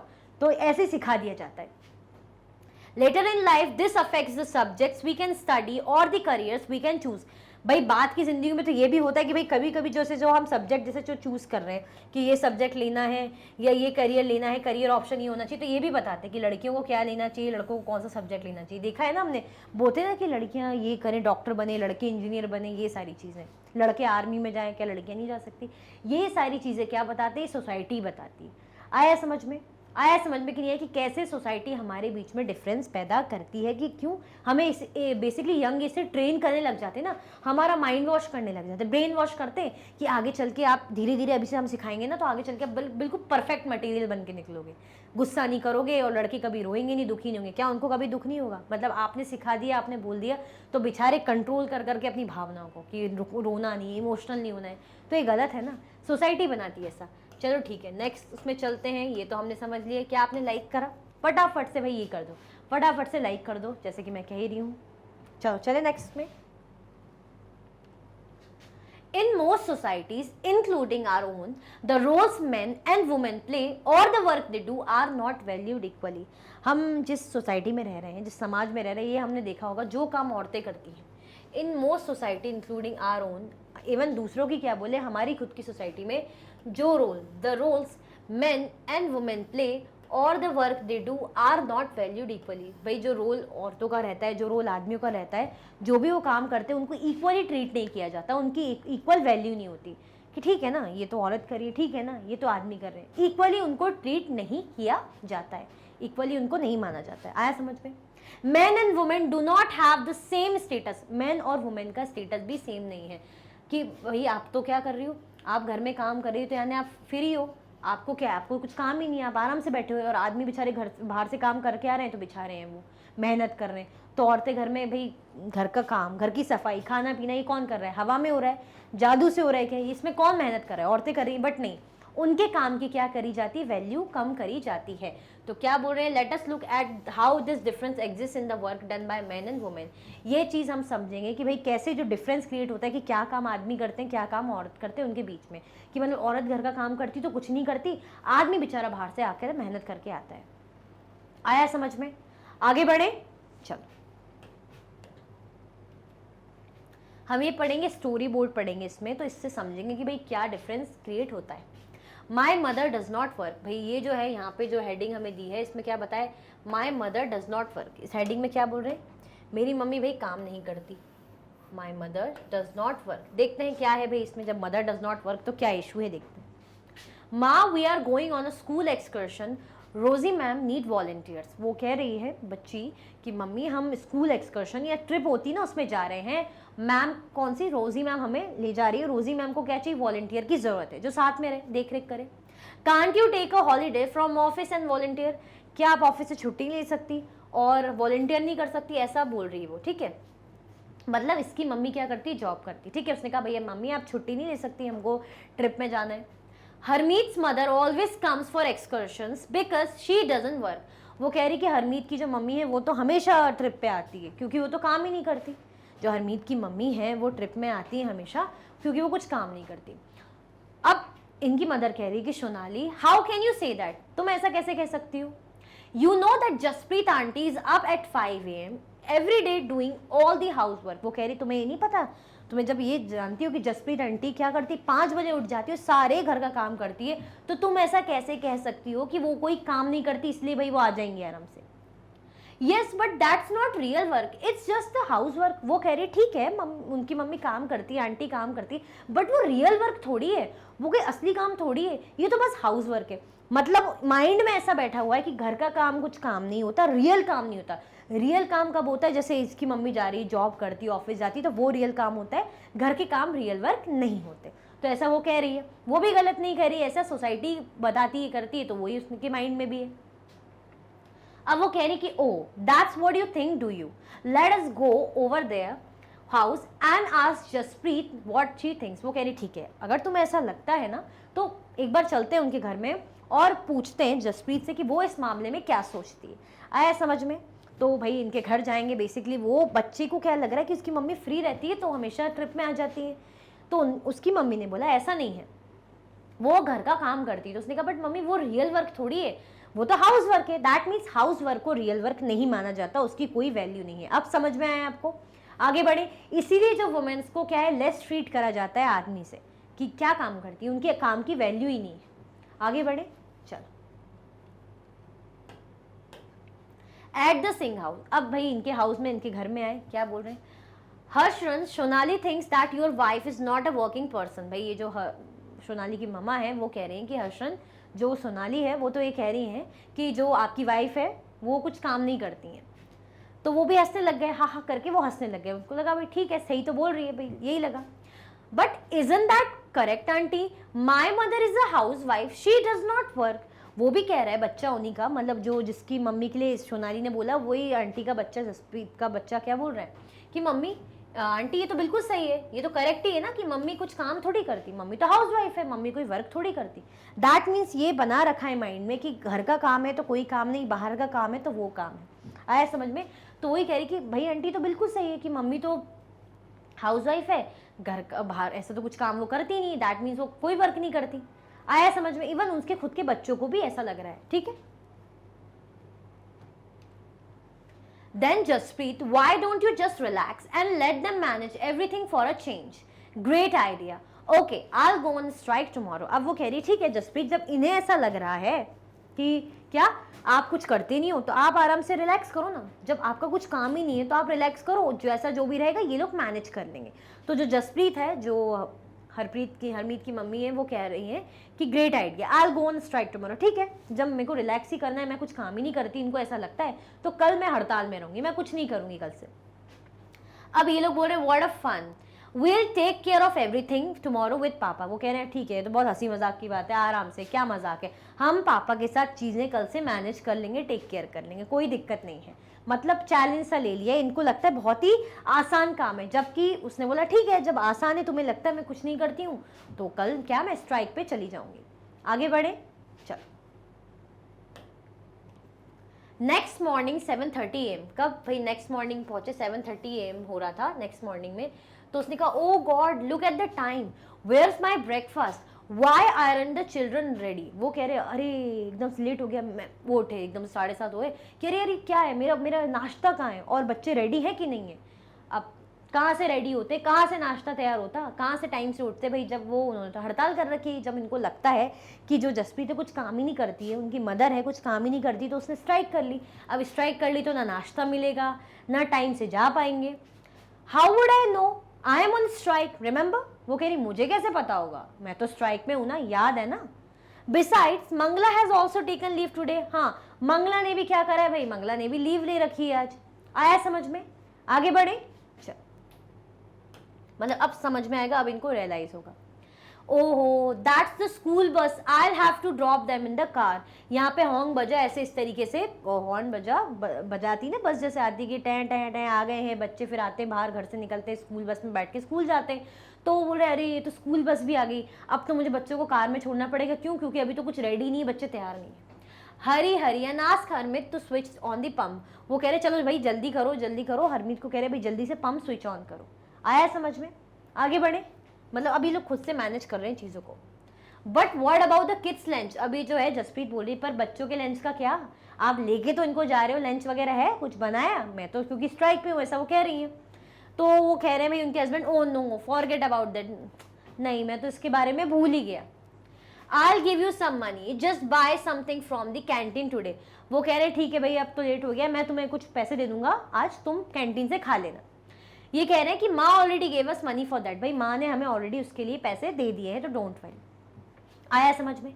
आगे बढ़े, मतलब क्या हो रहा है कि अब जब मेस्ड हो रही ना चीजें, हैप हजर्ड बहुत ज्यादा, इधर उधर मैनेज नहीं कर पा रहे, तो अब समझ में आ रहा है कि भाई नाश्ता बना है, लेट अलग हो गए, ठीक है ना, लंच बना है, बच्चों को पैसे दे रहे हैं, बोल रहे कैंटीन से खा लेना, और माँ ने पहले ही पैसे दे दिए कि भाई नहीं मम्मी ने हमें पहले पैसे दे दिए। आया समझ में? इवनिंग 6 PM, अब शाम हो गई, ऑफिस से आने का टाइम, बेल बजी। अब वो कह रहे हैं जो उनके हस्बैंड है जसप्रीत के, कह रहे हैं I am exhausted, how about some tea, oh I forgot your strike, okay I make some myself. वो कह रहे हैं कि मैं बहुत ज़्यादा थक गया हूँ आज, और चलो क्या कहती हो चाय के बारे में, चलो चाय बनाते हैं, चाय बनाओ, इस तरीके से बोलते हैं ना चाय बनाओ। तो उसने बोलते बोलते उसको याद है कि ओ ये तो मैं भूल ही गया था कि भाई आप स्ट्राइक पर हैं, ऐसे बोलते हैं, टॉन्ट सा मारते हैं, ऐसे सोचता है इंसान के एकदम से माइंड में आता है, रिमाइंड क्लिक होता है कि अरे ये तो स्ट्राइक पे, ये क्या चाय बनाएंगे। आया समझ में? तो कह रहे ठीक है मैं खुद से ही बना लूंगा। The house look like it was hit by a hurricane. वो कह रहे बाप रे, घर तो ऐसा फैला, ऐसा लग रहा है जैसे इसको कुछ मतलब जैसे बोलते हैं ना कुछ बहुत ज्यादा डेंजर, इस तरह चक्रवात इस टाइप का, जैसा कि भाई तूफान आ गया होगा घर में, जैसा लग रहा है तूफान आ गया होगा, ऐसा खतरनाक लग रहा है। Did you expect it to remain in exactly the same condition in which you left in the morning. अब वो कह रहे हैं कि भाई आप एक्सपेक्ट ही कर रहे थे कि जैसे आप घर में छोड़ के गए थे बचपन में, बचपन बोली जब आप मॉर्निंग में गए थे तो सेम आपको वैसे ही मिलेगा, ये आप एक्सपेक्ट नहीं कर रहे थे? आपको तो पता होना चाहिए मैं स्ट्राइक में हूँ, क्योंकि घर कैसा हो रखा है, बहुत ज़्यादा फैला रहा, घर में पड़ा हुआ है। आया समझ में? Harmeet where on earth are tea leaves. अब वो जैसे पूछ रहे भाई हरमीत ये तो बता दो चाय की पत्तियां क्या है, क्यों? क्योंकि खुद से चाय बनाने लग गए थे, तो हरमीत से पूछ रहे कि हरमीत ये टी लीव्स का है। अब ये मन में ऐसे बोल रहे कि है I wonder if they still believe I don't work. ये सोच रही है, बोल रही कि अब मैं सोच रही हूँ कि ये अभी भी सोचते होंगे मेरे बारे में कि भाई देखो मैं काम करती हूँ या नहीं करती, ये इनको यही लगता है मैं कुछ काम नहीं करती। And now I have to remind them, अभी तो मुझे इनको ये भी बताना है कि भाई चाचा जी और चाची जी भी डिनर पे आने वाले हैं, तो तब क्या ही होगा जब ये मैनेज नहीं कर पा रहे हैं। तो अगर मैं इनको बताऊंगी कि चाचा चाची भी डिनर पे आ रहे हैं तो कैसे क्या काम होगा। तो बेसिकली ये सारी चीज़ें जो इंसिडेंट हमने पढ़ा, जो स्टोरी बोर्ड पढ़ा, ये क्या बता रहा है? ये बता रहा है हरमीत के जसप्रीत के बारे में, भाई जो एक हाउस वाइफ है, कि उनके फैमिली मेम्बर्स ये समझते हैं, इवन जो उनकी फ्रेंड जो है वो भी, सोनाली भी ये समझती कि आंटी फ्री रहती हैं, आंटी कुछ काम नहीं करती हैं। क्यों नहीं करती? क्योंकि उनको ऐसा लगता है जो घर के काम है वो तो रियल वर्क नहीं होते, असली काम तो जो भाई बाहर जाते हैं जिसमें अर्निंग होती है वो होता है रियल वर्क। बट जब जसप्रीत ने बोला कि ठीक है आप मैनेज करके देखिए, तो आपने भी ये चीज़ देखी, ये चीज़ आपने भी रियलाइज़ करी कि अगर आपके घर में भी एक दिन मम्मी कहीं चले जाए, नानी वानी के यहाँ कहीं शादी पार्टी में कहीं बाहर चले जाए, तो कैसी हालत हो जाती है घर की। पापा क्या बोलते हैं, अच्छा ऐसा नहीं ऐसा कर लेते हैं, चलो अच्छा आज ऐसा नहीं ऐसा खा लेते हैं, ब्रेड खा लेंगे, ऐसा खा लेंगे, बाहर से ले आएंगे, बट घर का नहीं हो पाता, बहुत ही कम। तो ये सब क्या है, मतलब मदर के बिना हम मैनेज नहीं कर पाते, वुमेन का होना ज़रूरी है। तो हम पर उनके काम को हम क्या समझते हैं, छोटा समझते हैं, रियल वर्क हम उनके वर्क को नहीं समझते। आया समझ में? कोई दिक्कत परेशानी कन्फ्यूजन तो नहीं? ठीक है। अब क्या बोल रहे हैं, वैल्यूइंग हाउस वर्क। जो हाउस वर्क वो कर रही थी, अब उसकी वैल्यू हम क्या है, वैल्यू नहीं करते। हम क्या सोचते हैं कि घर का तो काम है, क्या हो गया, ये तो करने के लिए औरतें होती हैं। हरमीत's family did not think that the work Jaspreet did within the house was real work। जो हरमीत की फैमिली वो यही मानती थी कि जो काम भाई घर में जसप्रीत कर रही है वो असली काम नहीं है, वो असली काम नहीं, it's not a real work, ऐसा मानते हैं। This feeling is not unique to their families. मतलब ऐसा नहीं कि भाई सिर्फ उन्हीं के लिए ऐसा है, सिर्फ वही ऐसा करते हैं, वही ऐसा सोचते हैं, लगभग सभी ऐसा सोचते हैं। आप लोग की फैमिली में भी कोई ऐसा सोचता हो सकता है, अभी तक आप भी ऐसा सोचते होंगे कि अरे मेरे फ्रेंड की मम्मी जो है ऑफिस जाती है, जॉब करती है, और मेरी मम्मी तो कुछ भी नहीं करती। अरे कुछ क्या नहीं करती, घर में काम तो करती है, बट नहीं, आप उसको रियल वर्क नहीं मानते, उस हाउस वर्क की आप वैल्यू नहीं करते। तो अब से आप क्या करोगे, अब से आप भाई वैल्यू करोगे, प्रॉमिस करो भाई, कमेंट में लिखो कि यस मैम हम क्या करेंगे, हम भाई मम्मी की वैल्यू करेंगे, समझेंगे, जिद नहीं करेंगे। मम्मी को कभी ऐसा नहीं बोलेंगे अरे आपने क्या किया, आपने काम करके नहीं रखा, मेरी ड्रेस नहीं तैयार रखी, नाश्ता नहीं बनाया। समझा करो ना, कभी कभी मम्मी काम करती है। Across the world, the main responsibility for the housework and caregiving tasks like looking after the family, especially children, the elderly and sick members lies with women। हम ऐसे ही क्यों सोचे सिर्फ घर के काम, अगर किसी का ध्यान रखना हो, किसी को फीवर हो, किसी को कोई बीमारी हो, प्रॉब्लम हो, घर की साफ सफाई और भी चीज़ें, ये सारी प्रॉब्लम किस पे जाती है, वुमेन पे मतलब बर्डन जाता है सारा। तो केयर गिविंग मतलब केयर करना, नर्चर करना है ना, ध्यान रखना, ये सारी चीज़ें किस पे जाती है, वुमेन पे जाती है। बट मानते नहीं ना, अगर है ठीक है जो वुमेन जो आदमी वो तो काम करने बाहर चला गया, बट घर में मानो किसी की तबीयत खराब हो गई, कुछ भी हो गई, ठीक है उन्होंने टैबलेट्स ला के दे दी, डॉक्टर को भी दिखा दिया, बट वैसी केयर, कैसी केयर, प्रॉपर खाने में क्या होना चाहिए, टाइम से टैबलेट्स लेना, अदर टाइप की केयर, तो ये सब कौन करेंगी, ये तो घर में जो वुमेन है वही करेंगी ना। बट नहीं, कोई नहीं देखता इस चीज़ को, यही तो बात है। Across the world the main responsibility for the house work और केयर गिविंग, हाउस वर्क हो या केयर गिविंग हो, ये सारे task like looking after the family, family का ख्याल रखना, चिल्ड्रनों का, अगर घर में छोटे बच्चे उनका ख्याल रखना, उनमें कितना मेहनत लगती है, छोटे बच्चे कितना रोते हैं, जिद करते हैं, ठीक है, सुनते नहीं है, और अगर कोई सिक मेंबर है, किसी की तबीयत खराब है, तो उनका ध्यान रखना, तो सारी रिस्पॉन्सिबिलिटी किस पे रहती है, वुमेन पे रहती है। किस पे रहती है सारी रिस्पॉन्सिबिलिटी, वुमेन पे रहती है। आया समझ में? कोई कन्फ्यूजन दिक्कत तो नहीं, तो हमें क्या करना चाहिए, वैल्यू करना चाहिए। बट हम नहीं करते, हम ये सोचते हैं कि अर्निंग नहीं हो रही, पैसा नहीं मिल रहा घर पे, दैट मीन्स ये कोई काम है क्या। आगे बढ़े, चल। Yet, as we have seen, the work that women do within the home is not recognized as work. But फिर भी हमें चीज़ देखने को मिलती है कि भाई जो काम है वुमेन कर रही हैं उनको हम क्या रियल वर्क नहीं मानते। Yet, as we have seen, the work that women do within the home is not recognized as real work. मतलब जो घर में औरतें काम करती हैं उनको हम as a real work treat नहीं करते, ठीक है। फिर भी हम यही सोचते हैं कि ये कोई काम है क्या। It is also assumed that this is something that comes naturally to women. ये ऐसा अज्यूम करा जाता है, ऐसा आपने सुना होगा आप घर में कि कहा जाता है अरे जैसे मम्मी बोलती है अरे यार मैं थक गई, मैं क्या क्या काम करूँ, तो जैसे पापा या कोई बोल देता होगा ना अरे तुम तो औरत हो, तुम्हें तो ये काम करना ही पड़ेगा, ना चाहते हुए भी, चाहे तुम्हारी तबीयत खराब हो, तुम्हारा मन नहीं भी हो, तो भी ये काम तुम्हें ही करना पड़ेगा। क्यों, ये तो औरतें ही करती हैं, नेचुरली आपके साथ ये काम आना ही आना है। अगर आप औरत हैं भाई, आप औरत बन के आपने मतलब अगर आपने फीमेल बन के जैसे गर्ल बन के जन्म लिया है तो आगे आप औरत बनेंगे, यानी आपको यही काम करना है। तो ऐसा सुनाया जाता है, ऐसा माना जाता है कि अज्यूम कर लेते कि भाई औरतों के साथ तो टैग लगा ही है ना वर्क वाला, उनको तो घर के काम करने ही करने। It therefore does not have to be paid for and society devalues this work. अब इसीलिए भाई तो घर के काम है तो करने ही, तो इसलिए पेमेंट क्या करनी, कौन आपको पे करेगा।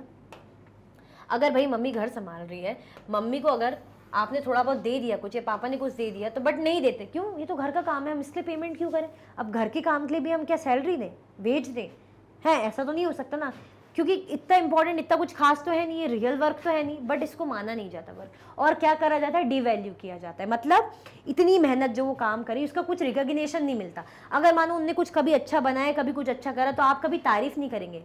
क्यों नहीं करेंगे, मतलब कभी कभी करेंगे, कभी नहीं भी करेंगे, ज़्यादातर क्यों नहीं करेंगे, आपको लगेगा ये तो काम है। अब हम इसकी क्या तारीफ करें कि वाह मम्मी आपने तो मेरा रूम कितना अच्छा सेट कर दिया, वाह मम्मी आपने कितना अच्छा डिनर बनाया, ये बनाया, क्यों, ये तो मम्मी का काम है। कभी कभी तारीफ कर दी, वरना ठीक है, वो जो इतनी मेहनत करके कभी कुछ बनाती है, कभी कुछ बोलेंगे कि देखो मैंने ऐसा करा है, तो आप क्या बोलेंगे, ठीक है ना, ये तो आपका काम है तो आपको तो करना पड़ेगा। तो क्या होती है, डिवैल्यू, मतलब उनकी वैल्यू हम कम कर देते हैं, उनकी वैल्यू नहीं करते। बेसिकली जो वो मेहनत करती हैं उसकी हम उतनी रिकॉग्निशन, उतनी इज्जत, रिस्पेक्ट नहीं करते हैं।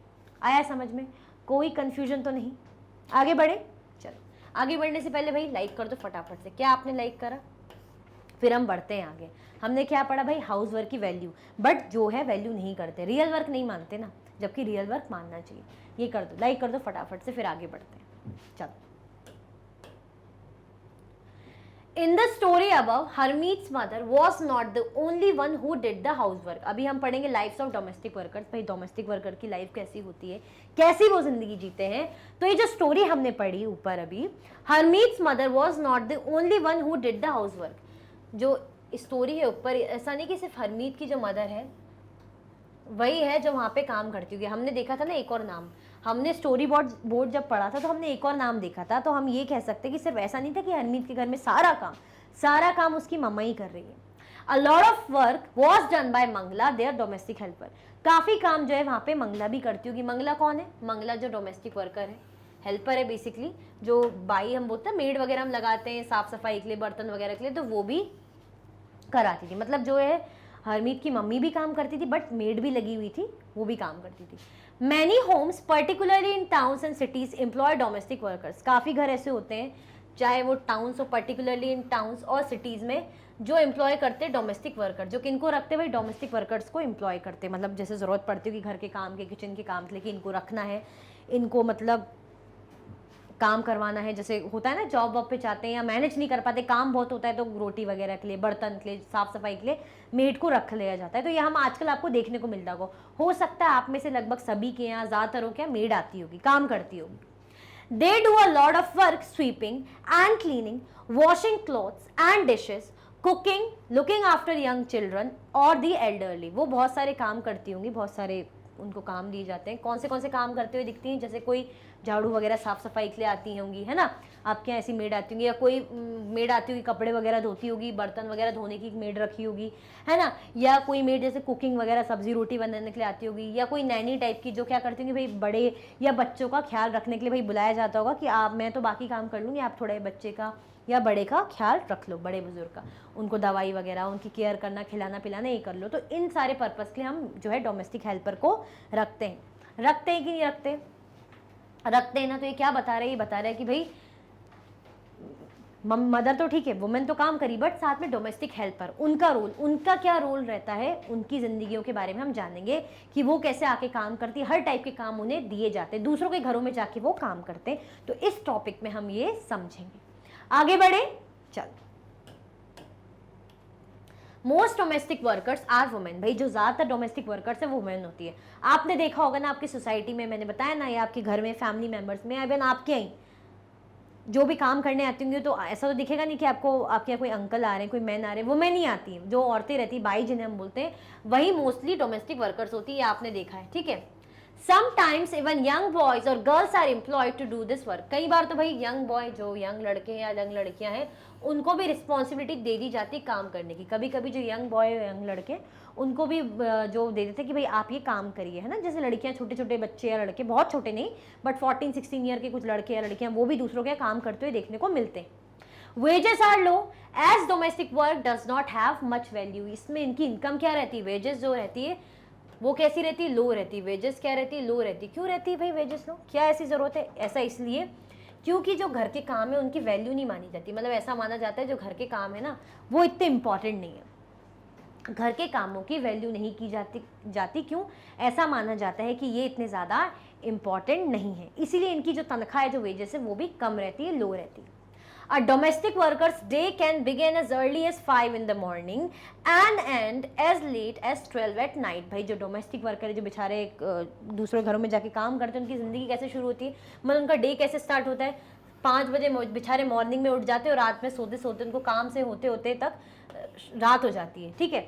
डिस्पाइट द हार्ड वर्क, इतना हार्ड वर्क करने के बावजूद भी उनके जो एम्प्लॉयर्स हैं, उनकी जो है उनको रिस्पेक्ट नहीं करते। हमने देखा है ना, जो एम्प्लॉयर्स डांट देते हैं कि अरे यार तुम लेट आई हो, ये कैसे बर्तन धोए तुमने, कैसी रोटी बनाई, मतलब बेफिजूल में गुस्सा निकालना। जैसे खुद तो बहुत परफेक्शन में चल रहे हैं, कभी कभी गलती नहीं होती, ऊपर से वेजेस भी कम देंगे, उनकी तनख्वाह भी इतनी कम रखी, काम भी इतना करा रहे हैं, थोड़ी बहुत भूल चूक हो जाए तो डांटते हैं, बिल्कुल मौका नहीं छोड़ते, उनकी रिस्पेक्ट भी नहीं होती। 5 बजे से लेकर रात के 12 बजे तक काम ही करते रहते हैं। दूसरों के घरों में तो जाके करेंगे, भाई अर्निंग है, अर्न करना है, भले ही कम पैसा मिल रहा है बट अर्न करना है, ठीक है। पढ़े लिखे होते तो कोई दूसरी नौकरी करते, बट मेड है यानी पढ़े लिखे नहीं है, बेचारे यही काम कर सकते हैं, जीना तो है ही। फिर घर में भी जाके काम करते होंगे, उनकी खुद की भी तो फैमिली होती होगी। ऐसा तो है नहीं ना कि बस अपना यहीं कमा रहे हैं, यहीं खा रहे हैं, उनका भी तो घर परिवार होता होगा, हस्बैंड होते होंगे, बच्चे होते होंगे, फैमिली होती होगी। आया समझ में? फिर भी क्या होता है, बेचारों के साथ इनकी वैल्यू नहीं की जाती। क्यों? क्योंकि घर के कामों की इतनी वैल्यू ही नहीं ना, कि घर के काम है, ये तो छोटे मोटे रहते हैं। बर्तन धोने के लिए क्या पेमेंट, जो है झाड़ू लगाने के लिए क्या इतनी पेमेंट दूँ, ज़रा सी पेमेंट दूंगी, मतलब ये नहीं समझते फिजिकल मेहनत लग रही है इसमें। आया समझ में कि नहीं आया? वैल्यू नहीं करते, इसलिए इनकी वेजेस भी कम रहती है और इनको डिसरिस्पेक्ट भी करते हैं कई बार। ऐसा नहीं कि सारे एम्प्लॉयर, कुछ कुछ एम्प्लॉयर डिसरिस्पेक्ट भी करते, डांटते डपटते रहते हैं बेफिजूल में। आगे बढ़े, चल। This is what Melanie a domestic worker had to say. ये जो है मेलानी है, डोमेस्टिक वर्कर है, उनका ये कहना है इस बारे में। देखिए भाई मेलानी क्या कह रही हैं। A domestic worker had to say about her experience of working in Delhi. भाई इन्होंने दिल्ली में काम किया होगा, ये डोमेस्टिक वर्कर मतलब मेड रही होंगी दिल्ली में किसी घर पे, तो ये अपना एक्सपीरियंस बता रही है। क्या बता रही है अपने एक्सपीरियंस में? My first job was with a very rich family, lived in a 3 storeyed house. वो बता रही कि 3 स्टोरी जो घर था उसमें भाई मेरा काम था, मैं वहाँ पे काम करती थी, ठीक है, मेरा जॉब था वहाँ पे दिल्ली में। The memsahib was very strange as she would stout to get any work done. जो मेम साहिब थी वो कैसी थी, बहुत ज़्यादा स्ट्रेंज थी, कभी भी मुझे ऐसे डांट देती थी। जैसे होता है ना कि ज़रा सी कुछ गलती की नहीं की, वो फटाक से डांट दिया, बस देखते रहते गलती कहाँ निकले और डांटूँ। My work was in the kitchen. वो भाई डोमेस्टिक वर्कर, उसका काम क्या था, उसका काम किचन में था, मतलब और भी काम करने वाले लोग होते, बट जो मेलानी थी उसका काम किचन में था, ठीक है। There were 2 other girls who did the cleaning. Our day would begin at 5 o'clock। 2 लड़कियां और थी जिनका काम क्या था, जिनका काम था क्लीनिंग करने का, जिनका काम था साफ सफाई करने का। Our day would begin at 5 o'clock। हमारा टाइम कब से शुरू होता है? 5 बजे से। मतलब समझे कि वो बता रही है कि मैं अपना एक्सपीरियंस बता रही है, डोमेस्टिक वर्कर है, इनका खुद का एक्सपीरियंस सुनेंगे तो हमें समझ में आएगा कि भाई इनको कैसे कैसे तकलीफ से झेलनी पड़ती है। अर्निंग खास कुछ होती नहीं है, जब चाहे बेइज्जती कर देते हैं, जब चाहे डांट डपट देते हैं, डर अलग लगता है कि कब जॉब छूट जाए।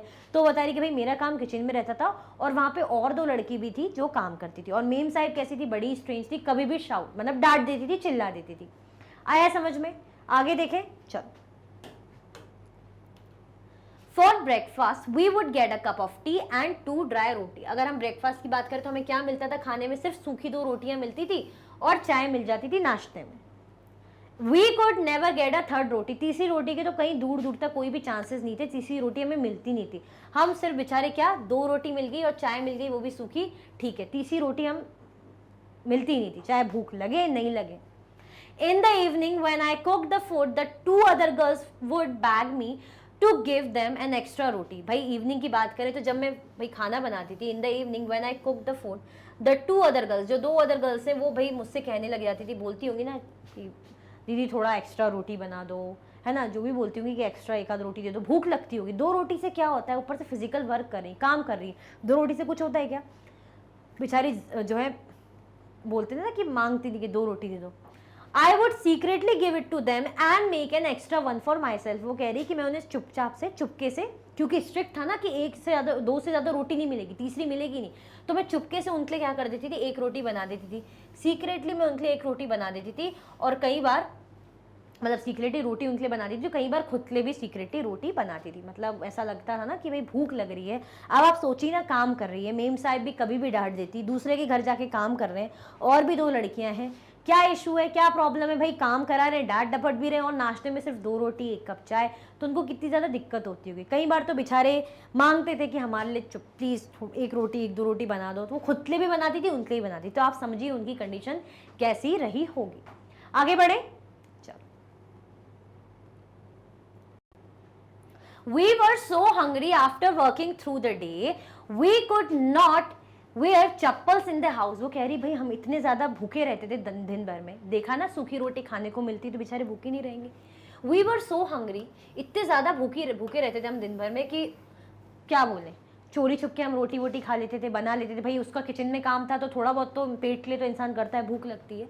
We could not wear chappals in the house। भाई हमें घर में चप्पल पहनने को भी अलाउ नहीं था, मतलब नंगे पैर घूमो, आप गंदा कर दोगे ना फर्श, आप तो मेड हो, आपको क्या जरूरत, तो ऐसे करके बोला जाता था। In the winter our feet would swell up with the cold.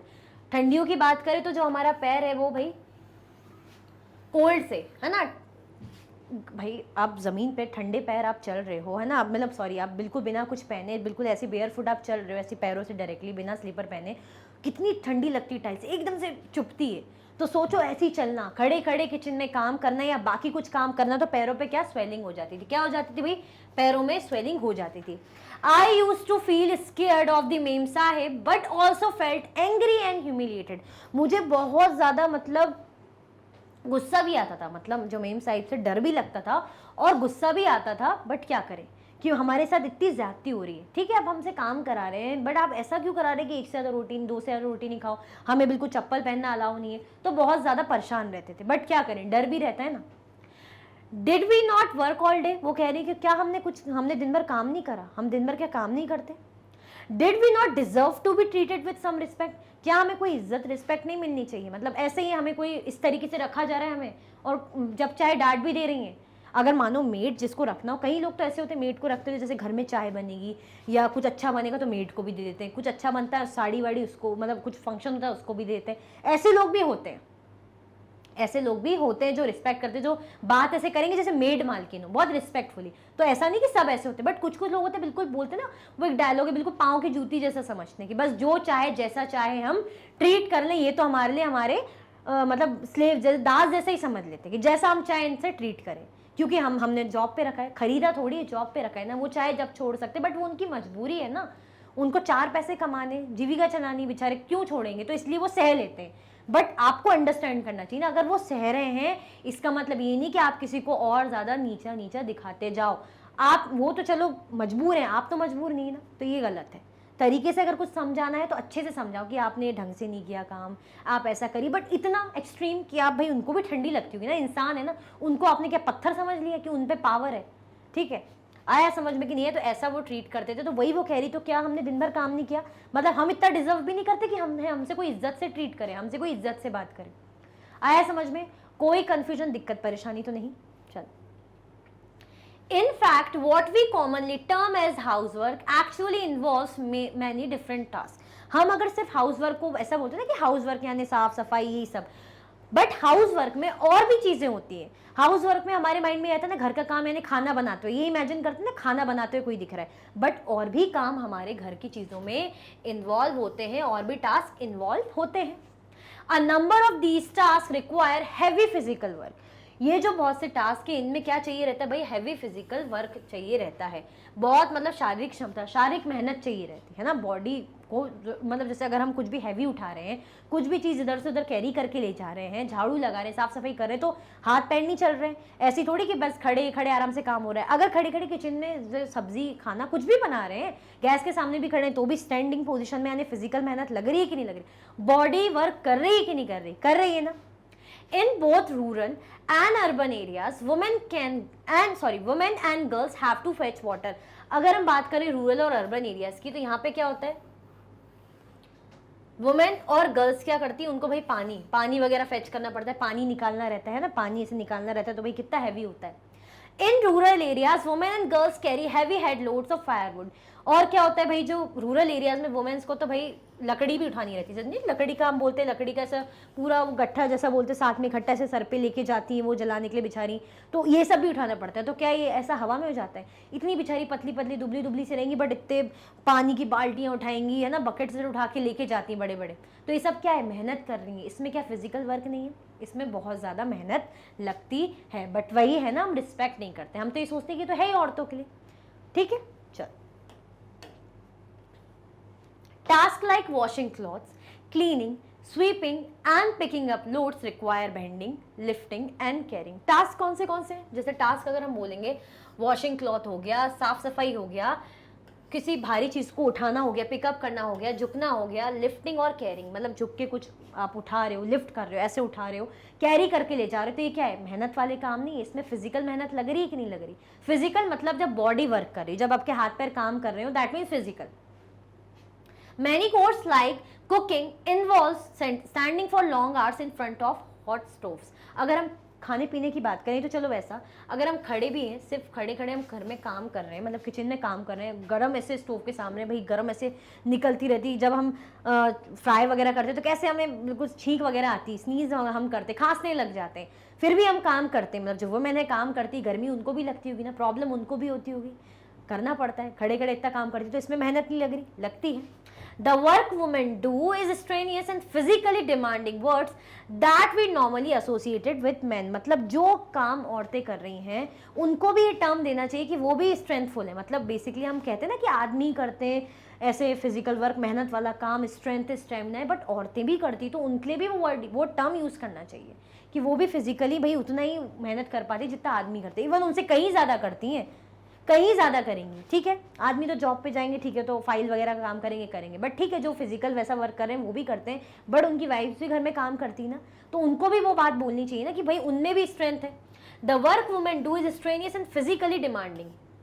जो काम औरतें करती हैं वो उनमें फिजिकली बहुत डिमांड होती है बेसिकली, मतलब कैसे कि आपको भी उसमें आपके पूरी बॉडी की जरूरत है ना काम करने के लिए, ऐसा तो है नहीं हवा में हो जाएगा सोचा कर लिया, मतलब झाड़ू लगा रहे तो उसमें ज़्यादा मेहनत नहीं, कितनी मेहनत है, कुछ उठा के आप सामान इधर उधर ले आ रहे हो उसमें मेहनत है, किचन में आप पूरी टाइम खड़े होकर काम करें तो फिजिकल मेहनत लग रही है कि नहीं लग रही। तो words that demanding that we normally associated with man, मतलब ऐसे वर्ड्स की जरूरत है इसमें फिजिकली डिमांडिंग जो हम नॉर्मली मेंटली यूज़ करते कि भाई ये तो आदमी है ये करते हैं। आया समझ में कि नहीं आया, कोई कंफ्यूजन दिक्कत तो नहीं, आगे बढ़े। चल, another aspect of housework and caregiving that we do not recognize is that it is very time consuming। हाँ, एक टास्क और है कि हम ये भी सोचते हैं, एक एस्पेक्ट अगर हम लेके चले तो हम ये भी सोचते हैं कि भाई ये जो घर के काम है ना ये टाइम कंज्यूमिंग नहीं होते, इनमें ज़्यादा टाइम थोड़ी लगता। हम ऐसा पता है क्यों सोचते हैं, हम स्कूल से आते थे तो हम क्या लगता है मम्मी ने खाना बना के रखा है, यानी चुटकियों में बन गया होगा, उसके पीछे मम्मी ने और भी घर के काम किए होंगे तब जाके भाई खाना बनाया होगा, बट हमें लगेगा खाना परोसा मतलब हमारे सामने रखा हुआ है, दैट मीन्स बहुत जल्दी हो गया ये तो। फिर हमें क्या मिलेंगे, हमें जैसे कुछ भी स्नैक्स बने हुए मिले या कुछ भी शाम को डिनर मिल रहा है, दूध मिल रहा है, तो हमें लगेगा कि ये तो फटाक से हो गया। हम ये नहीं देखते कि उसके पीछे का कितना लंबा टाइम लगा है। भाई गैस के सामने मम्मी ने खड़े होकर इतनी सारी चीज़ें बनाई होगी, रोटी सब्जी दाल चावल या और भी कुछ अलग डिश बना रही तो उसमें भी मेहनत लगी होगी, बट हम क्या सोचते हैं टाइम कंज्यूमिंग नहीं है, जबकि इसमें बहुत टाइम जाता है। Another aspect of housework and caregiving that we do not recognise is that it is very time consuming. हम इसको ऐसा रिकोगनाइज नहीं करते, ऐसा नहीं समझते कि टाइम कंज्यूमिंग है, जबकि बहुत ज़्यादा टाइम कंज्यूमिंग प्रोसेस रहती है। In fact, if we add up the housework and the work women do outside the home, we find that women spend much more time working than men and have much less time for leisure.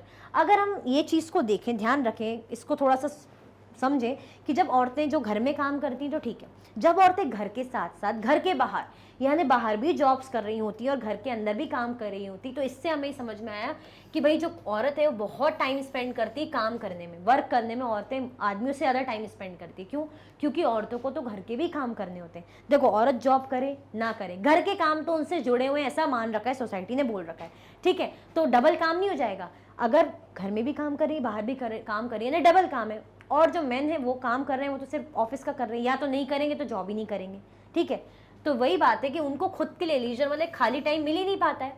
तो in fact if we add up the housework and the work women do outside the home, अगर हम घर के कामों में जो है बाहर के काम भी ऐड कर लेना, तो हम क्या बोलेंगे, इससे हमें समझ में आएगा कि भाई हम जो वुमेन है वो बहुत ज़्यादा टाइम स्पेंड करती है किसमें, काम करने में, एज कम्पेयर टू मैन, क्योंकि उनको खुद के लिए खाली टाइम भी नहीं मिल पाता है, डबल काम हो जाता है ना उन पर। आया समझ में? बट वही है, हम तो ये कहते हैं कि औरत को घर का काम करने है, क्या आदमी नहीं कर सकता? सारे काम मतलब औरत ही करेगी। आया समझ में? अच्छा, आ गया है, फटाफट से लाइक कर दो। देखो, आपको समझा दिए कि अगर आपकी मम्मी जॉब भी करती है, घर भी संभालती है, तो आपको उनकी रिस्पेक्ट करनी चाहिए। तो भाई क्या कर दो, फटाफट से लाइक कर दीजिए, फटाफट से लाइक कर दो। आगे बढ़े, As we have seen, the low value attached to women's household and caregiving work is not an individual और फैमिली मैटर। अच्छा, अब हमारा जो टॉपिक है हम पढ़ेंगे वुमेन वर्क और इक्वलिटी में। तो उसमें क्या बोल रहे हैं कि हमने जैसे देखा है, as we have seen the low value attach to women's household and caregiving work is not an individual और फैमिली मैटर। जैसे हम कह रहे हैं ना कि जो वुमेन जो काम करती है उनको हम क्या समझते हैं, लो समझते हैं। लो एज इन मतलब हम उनको इतनी ज़्यादा इंपॉर्टेंस नहीं देते, हमें लगता है ठीक है औरतें हैं, औरतें तो ये काम करेगी। तो ये सिर्फ ऐसा मैटर नहीं कि हमारे आपके घर का या सिर्फ कहीं किसी के घर का, ये सारी जगह, ज़्यादातर जगह चलता है। तो हमने चीज देखी, as we have seen that low value attach to women's household and caregiving work is not an individual और फैमिली मैटर। मतलब ये ऐसा नहीं कि सिर्फ इंडिविजुअल या फैमिली मैटर है, ठीक है। It is a part of a larger system of inequality between man and women. ये बहुत बड़ा पार्ट है, किसके बीच का पार्ट है भाई, इनइक्वालिटी का। ये इनइक्वालिटी का बहुत बड़ा पार्ट है जो किसके बीच में होता है, मैन एंड वुमेन। मतलब ये बताता है कि असमानता पैदा करता है औरत एंड आदमी के बीच में। क्यों? क्योंकि हमने देखा है ना कि औरतों के काम को ज़्यादा अच्छा माना ही नहीं जाता। अच्छा मतलब उनकी वैल्यू नहीं की जाती कि ठीक है ना, ये कोई काम है। It therefore has to be dealt with through actions not just at the level of the individual or the family but also by the government। अगर हम इस चीज़ को लेके, इस चीज़ से हम कैसे डील करेंगे कि सिर्फ ऐसा नहीं कि इंडिविजुअल लेवल पे हम इसको सुधार सकते हैं, इंडिविजुअल लेवल पे हम इस असमानता को हटा सकते हैं, बट गवर्नमेंट को भी इसमें क्या करना पड़ेगा, पार्टिसिपेट करना पड़ेगा। भाई गवर्नमेंट भी इसके लिए क्या करती है, भाई गवर्नमेंट को इसके साथ डील करनी पड़ेगी। गवर्नमेंट है, गवर्नमेंट क्या लाती है भाई, हमारे लिए कॉन्स्टिट्यूशन। गवर्नमेंट क्या है, कॉन्स्टिट्यूशन है। सरकार ने हमें क्या दिया है, कॉन्स्टिट्यूशन दिया है। कॉन्स्टिट्यूशन जो बने हैं, कॉन्स्टिट्यूशन ने हमें क्या दिया, फंडामेंटल राइट्स दिया है। फंडामेंटल राइट में जैसे हम बात करते हैं राइट टू इक्वालिटी की, सबको एक समान इज्जत, एक समान अधिकार मिलना चाहिए। तो ऐसे ही भाई ऐसा नहीं कि सिर्फ मैंने सोचा, मैंने अवेयरनेस फैलाई तो हो गया। गवर्नमेंट भी उसके लिए काम करती। क्यों? क्योंकि इतनी ज़्यादा इनइक्वालिटी हुई है, फैली हुई है कि भाई औरतों के काम की कम वैल्यू और आदमी के काम की ज़्यादा, जबकि दोनों को इक्वल रखो ना, दोनों ही तो इंसान है, ठीक है। As we now know, equality is an important principle of our constitution। जैसे कि हमें पता है, क्या पता होना चाहिए कि जो इक्वालिटी है वो क्या है, एक इम्पॉर्टेंट प्रिंसिपल है हमारे कॉन्स्टिट्यूशन का, हमारे संविधान का। इक्वालिटी, समानता क्या है, एक इम्पॉर्टेंट फंक्शन है, प्रिंसिपल है, ठीक है। हमें जो कॉन्स्टिट्यूशन ने दिया है, right to equality. The constitution says that being male और female should not become a reason for discrimination. Constitution ये कहता है चाहे आप आदमी हो चाहे औरत हो, चाहे बच्चे हो चाहे बूढ़े हो, चाहे गोरे हो या काले हो, ठीक है, चाहे आप हिंदू हो या सिख हो या मुस्लिम हो, चाहे आप गांव से हो चाहे शहर से हो, उनको कोई मतलब नहीं है, उनके सामने सब एक बराबर है। तो यहाँ पे वही बात है कि कॉन्स्टिट्यूशन क्या कह रहा है कि अगर हम ऐसे ट्रीट करें कि मेल और फीमेल, तो should not become a reason for discrimination. ये मेल फीमेल ये भेदभाव का कोई कारण नहीं होना चाहिए, इनको भेदभाव में लाना ही नहीं चाहिए। क्यों? क्योंकि गवर्नमेंट ने इक्वालिटी का हमें क्या दिया है, प्रिंसिपल दिया है, राइट दिया है। इक्वल हमें ट्रीट होना है, मतलब इक्वली हमें ट्रीट किया जाए। आया समझ में? कोई कंफ्यूजन दिक्कत तो नहीं? तो वही वो बता रहे हैं कि भाई जो हमारे से नहीं होगा, गवर्नमेंट भी इस चीज़ को लेकर डील करती है। क्या डील करती है? कि सारे सबको इक्वली ट्रीट किया जाए, ठीक है। In reality inequality between the sexes exist, but फिर भी इनइक्वालिटी तो दोनों सेक्स के बीच में होती है, रहती है। मैन एंड वुमेन के बीच में इनइक्वालिटी रहेगी। मर्दों को मतलब मैन को ज़्यादा वो रहेगा रिस्पेक्ट, जितनी वुमेन को नहीं रहेगी। आया समझ में? इनइक्वालिटी एग्जिस्ट करती है, इवन दो हमें जो है कॉन्स्टिट्यूशन ये अधिकार देता है कि बिल्कुल असमानता नहीं होनी चाहिए, सबको इक्वल ट्रीट करो, कानून बनाए हुए हैं, बट फिर भी इनइक्वालिटी है। The government is therefore committed to understanding the reason for this and taking positive steps to remedy the situation. अब जब हम बात करें राइट टू इक्वालिटी की, तो गवर्नमेंट इसके लिए क्या करती है? पॉसिबल पूरी कोशिश करती है, गवर्नमेंट इसके लिए काम करती है। क्या करती है भाई? The government is therefore committed to understanding the reason for this and taking positive actions. मतलब जो है कि गवर्नमेंट इस चीज़ को ध्यान रखती है, गवर्नमेंट समझती है कि भाई ऐसा नहीं होना चाहिए, समाज में इनइक्वालिटी नहीं होनी चाहिए, समानता होनी चाहिए। तो इस चीज़ के लिए गवर्नमेंट पूरी तरीके से कोशिश करती है, रेमेडीज़ या पॉजिटिव ऐसे अवेयरनेस कह लीजिए, स्कीम्स या ऐसे स्टेप्स लेकर आती है ताकि ऐसी सिचुएशन ना क्रिएट हो। क्या सिचुएशन? जो हम बात करें ना, हमारा टॉपिक क्या है? वुमेन का काम और इसकी इक्वालिटी। बट काम वो दोनों जगह करे, बट इक्वल उनको ट्रीटमेंट नहीं मिलता, समाज उन्हें इक्वल ट्रीट नहीं करता। जबकि हमारी गवर्नमेंट है वो भी ये कह रही, कॉन्स्टिट्यूशन भी ये कह रहा है हमारा, क्या कह रहा है? कि सब इक्वल रहे, डिस्क्रिमिनेशन ना हो किसी प्रकार का। बट वो होता है तो गवर्नमेंट उसके लिए पॉजिटिव स्टेप्स लेती, काम करती। आया समझ में? आगे बढ़े। For example, it recognizes that burden of child care and housework falls on women and girls. अगर ये माइंड में हम लेके चलें तो ऐसा माना जाता है, ये मान लेते कि भाई अगर बर्डन है किस चीज़ का, कि बच्चे को संभालना है, छोटा बच्चा है घर पे उसकी केयर करना हो या घर के काम करना हो, तो ये सारा औरतें करेंगी। ये माइंड में से सेट कर देते कि ये जो बच्चे संभालने का काम, घर के काम, घर को संभालने का काम ये औरतों का काम है, तो ये औरतें करेंगी। Many women like Sonali mother in the story and the women in Tamil Nadu and Haryana who were surveyed were both inside and outside the home. This is often referred to as the double burden of women's work. अगर हम बात करें, जैसे हमने देखा था ना वो स्टोरी बोर्ड में, किसकी मदर थी? वो सोनाली की मदर थी, जो भाई जो क्या करती थी, वो बाहर जॉब करती थी। जैसे सोनाली नहीं बोली थी कि मम्मी आप एक दिन की छुट्टी ले लो, वॉलंटियर बन जाओ, देखो हरमीत की मम्मी तो फ्री रहती हैं, ऐसे करके याद करो, हमने स्टोरी बोर्ड में पढ़ा था अभी। तो वही वो कह रही है कि भाई और वुमेन को देखा जाए, जैसे हम एग्जाम्पल लेके चलें, सोनाली की मदर हो गई या तमिलनाडु की वुमेन हो गई या हरियाणा की, तो सर्वे में पता चला कि ये वुमेन क्या करती है भाई, बहुत सी जो वुमेन है इनमें से जो घर के अंदर भी काम करती है, मतलब हाउस, मतलब घर को भी संभालती है और जॉब भी करती हैं, जो घर को भी संभालती हैं और जॉब भी करती हैं। जब कोई घर के अंदर भी काम कर रहा है, घर को भी संभाल रहा है और जॉब भी कर रहा है, दैट मीन्स क्या है? उस पर बर्डन है। बर्डन कैसा? मतलब दोनों चीज़ों की टेंशन है, दोनों चीज़ों की टेंशन है, दैट मीन्स इस टर्म को हम क्या बोलेंगे? उस पर डबल बर्डन है। क्या है भाई? उस पर डबल बर्डन है। जो वुमेन काम कर रही है उन पे क्या है? डबल बर्डन है। कैसे डबल बर्डन? मतलब घर के अंदर भी संभालेगी, घर के बाहर भी काम करेगी, तो यानी उन पे क्या है? डबल बर्डन है। आया समझ में? क्या बोल रहे हैं? कुछ कुछ ऐसा होता है ना, हम ये सोच के चलते कि अगर घर का काम करना हो, घर को संभालना हो, केयर करनी हो, जो भी करना है सारा औरतें करेंगी। हम ये भी देखते हैं कि कई जगह तो ऐसा भी होता है कि औरतें घर के बाहर भी काम करती हैं, औरतें घर के अंदर भी काम करती हैं। तो जब ऐसा होता है तो दैट मीन्स वो हम क्या बोलते हैं उसको? हम बोलते हैं उसको डबल बर्डन। जैसे हमने सोनाली की मदर का देखा था, आएगा नहीं आएगा, मतलब घर में भी काम करके जाएंगी, फिर ऑफिस भी जाएंगी, ऑफिस का भी टेंशन रहेगा। ऐसा तो है नहीं कि ऑफिस में टेंशन फ्री चीज़ें चलती, बड़ी आराम से काम करा नहीं करा, जब चाहे चले गए आ गए, ऐसा तो नहीं होता। वहाँ भी रिस्पॉन्सिबिलिटीज़ रहती हैं, वरना जॉब खतरे में, काम करना पड़ता है ईमानदारी से। फिर टेंशन छोड़ के आओ, फिर घर आओ, घर में भी टेंशन रहती है। आया समझ में कि नहीं आया? ठीक है, तो ऐसा हमने यहाँ पे देखा। हम बात करें ना वुमेन वर्क एंड इक्वालिटी की, तो वुमेन में कई बार तो डबल बर्डन भी होता है, बट जो मैन होते हैं वो तो एक साथ काम करते हैं। आया समझ में? आगे बढ़े। This naturally has an impact on whether girls can attend school. मतलब हम ये देख रहे हैं ना कि इक्वालिटी की बात कर रहे हैं। हम क्या बात करें? इक्वालिटी। एक जैसा हम समझते नहीं, एक जैसा मानते नहीं, है ना। हमने देखा था कि वुमेन अगर घर पे काम कर रही है, दैट मीन्स पेमेंट नहीं हो रही है, कुछ अर्निंग तो होनी है, दैट मीन्स वो कुछ काम करनी है। बट ऐसा तो कुछ भी नहीं है, अर्निंग होना ज़रूरी है ऐसा माना जाता है। अब यही बात स्कूल के लिए भी आ जाती है कि हर चीज़ में बताया जाता है कि क्या कैरियर ऑप्शन ले, क्या सब्जेक्ट ले नहीं ले, स्कूल जाए या नहीं जाए, तो ये सारी चीज़ें भाई आ जाती है। तो this naturally has an impact on whether girls can attend school और not. It determines whether women can work outside the house and what kind of jobs and careers they can have. मतलब ये भी बताती है कि भाई क्या है कि कौन सा ऑप्शन भाई वुमेन चूज करे। जैसे बोलते हैं ना कि गर्ल्स को टीचिंग में जाना चाहिए, इंजीनियरिंग नहीं करनी चाहिए, इस टाइप का रहता है। अगर बॉय है तो बॉय टीचिंग का क्यों करे भाई, इंजीनियर बने, है ना, साइंटिस्ट बने। ऐसा जरूरी है क्या? अगर किसी बॉय को, लड़के को पढ़ाना पसंद है तो क्या पढ़ा नहीं सकता? बट नहीं, आजकल तो बात अलग है, बट ऐसा माना जाता है कि नहीं, ऐसा बोल दिया ना तो ऐसे ही होना चाहिए। आया समझ में?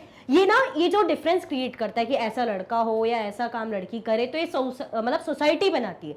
भगवान ने बना के लिस्ट बना के नहीं भेजी है कि ये लिस्ट लड़कियों के लिए, जैसे ही लड़की कोई पैदा हुई या किसी का बर्थ हुआ, जन्म हुआ, या लड़के का जन्म हुआ, तो लिस्ट बना के भेज दी थी कि भैया हाँ ये लड़कों के लिए ऑप्शन है, करियर का ऑप्शन है, ये चूज करें या ये चूज करें। ऐसा तो कुछ भी नहीं है, नहीं है ना। आजकल जिसकी जो मर्जी है वो सब्जेक्ट ले। आया समझ में? वो जॉब प्रोफाइल, वो प्रोफेशन को चूज करे, कोई रोकने टोकने वाला है नहीं, कोई रोकेगा टोकेगा नहीं। Okay, it determines weather a women can work outside the house and what kind of jobs and careers they can have. मतलब वुमेन की बात करें तो ये बताते कि भाई किस टाइप का करियर ऑप्शन वुमेन को चूज करना चाहिए, है ना, किस टाइप की जॉब वुमेन को करनी चाहिए, घर के बाहर काम करें या ना करें, ये सारी चीजें कौन बताता है भाई? ये सारी चीजें बताती है सोसाइटी। आया समझ में? The government has set up anganwadis और child care centres in several villages in the country. जो गवर्नमेंट है, गवर्नमेंट ने क्या सेट करा? आंगनवाड़ी। आंगनवाड़ी में क्या होता है, जैसे इस टाइप का होता है, बच्चों का ध्यान रखा जाता है। छोटे छोटे बच्चे होते हैं प्यारे प्यारे, उनके साथ गेम्स खेलती हैं, लेडीज ही होती है वहाँ पे, वुमेन वर्कर होती है, गेम्स खेलेंगी, खिलाएंगी पिलाएंगी, उनका ध्यान रखेंगी। बहुत सारे छोटे छोटे इस तरीके के, इस एज के बच्चे वहाँ रहते हैं। The government has set up anganwadis और child care centers in several villages in the country. Okay? Country में काफी सारे विलेजेस में इस टाइप की आंगनवाड़ीज गवर्नमेंट ने सेटअप की। आंगनवाड़ी को हम क्या बोलेंगे? चाइल्ड केयर सेंटर्स और करके बोल सकते हैं। ओके, कोई कंफ्यूजन, दिक्कत तो नहीं? The government has passed laws that make it mandatory for organizations that have more than 30 women employees to provide crash facilities. जो गवर्नमेंट है, गवर्नमेंट ने ऐसा लॉ जो है पास किया हुआ है जो मैंडेटरी करता है किसके लिए? ऑर्गेनाइजेशन के लिए, कि भाई 30 से ज़्यादा, एटलीस्ट 30 से ज़्यादा वुमेन होनी चाहिए। अगर यहाँ पे जो कैश फैसिलिटी क्या होती है, वहाँ पे छोटे छोटे बच्चों को, जैसे आपने देखा होगा पेरेंट्स, जैसे बाहर की जैसे बड़ी बड़ी मेट्रो सिटीज़ में, जैसे हस्बैंड वाइफ दोनों जॉब कर रहे हैं, मैन वुमेन दोनों जॉब कर रहे हैं, तो अब बच्चा है तो बच्चे की भाई ऐसे घर में तो छोड़ के जा नहीं सकते। अगर छोटा बच्चा है, जैसे बड़ा है तो अपने आप हैंडल कर लेगा चीज़ों को, बट अगर छोटा बच्चा है तो उसको क्रैश में छोड़ के चले जाते हैं। तो वहाँ पे जैसे 9 बजे चले गए तो 4 बजे लेने आ गए, तो वहाँ पे जो क्रैश फैसिलिटी है वहाँ पे कितना माना गया? एटलीस्ट 30 वुमेन होनी चाहिए एम्प्लॉयड, मतलब वहाँ पे 30 वुमेन वर्कर होनी ही चाहिए। आया समझ में? देखते हैं ना, जैसे डे केयर सेंटर हो गया, बच्चों को रख के चले आते हैं पेरेंट्स की, आप ध्यान रखिए, तो वहाँ पे बच्चों को खाना खिलाया जाता है, कुछ पढ़ाया लिखाया जाता है, जैसे कुछ भी गेम्स वगैरह, ऐसा कि कुछ उनके एज के अकॉर्डिंग वो कुछ सीखे। ऐसा नहीं कि कुछ भी खिला दिया पिला दिया, ऐसा नहीं है, ध्यान रखा जाता है प्रॉपरली। ये क्या है? ये दिखा रहे जैसे चिल्ड्रन है आंगनवाड़ी में, मध्य प्रदेश, एक मतलब मध्य प्रदेश स्टेट है, वहाँ पे एक विलेज जगह है जहाँ पे चाइल्ड केयर सेंटर यानी आंगनवाड़ी सेटअप, ये देखिए इस तरीके से। आया समझ में? कोई कंफ्यूजन, दिक्कत तो नहीं? आगे बढ़े, चलो। The provision of creche helps many women to take up employment outside the home. अब जो क्रेश फैसिलिटी है ना, उसके कारण एक फ़ायदा ये होता है वुमेन को कि जो वुमेन वर्कर है, मतलब जो वुमेन है बेसिकली, उन्हें बाहर काम करने को मिल जाता है ना। काम करने को मतलब सेफ एक इन्वायरमेंट, एक अच्छा उनके लिए भी अर्निंग का एक जरिया हो जाता है। तो वहाँ पे वुमेन क्या कर सकती है?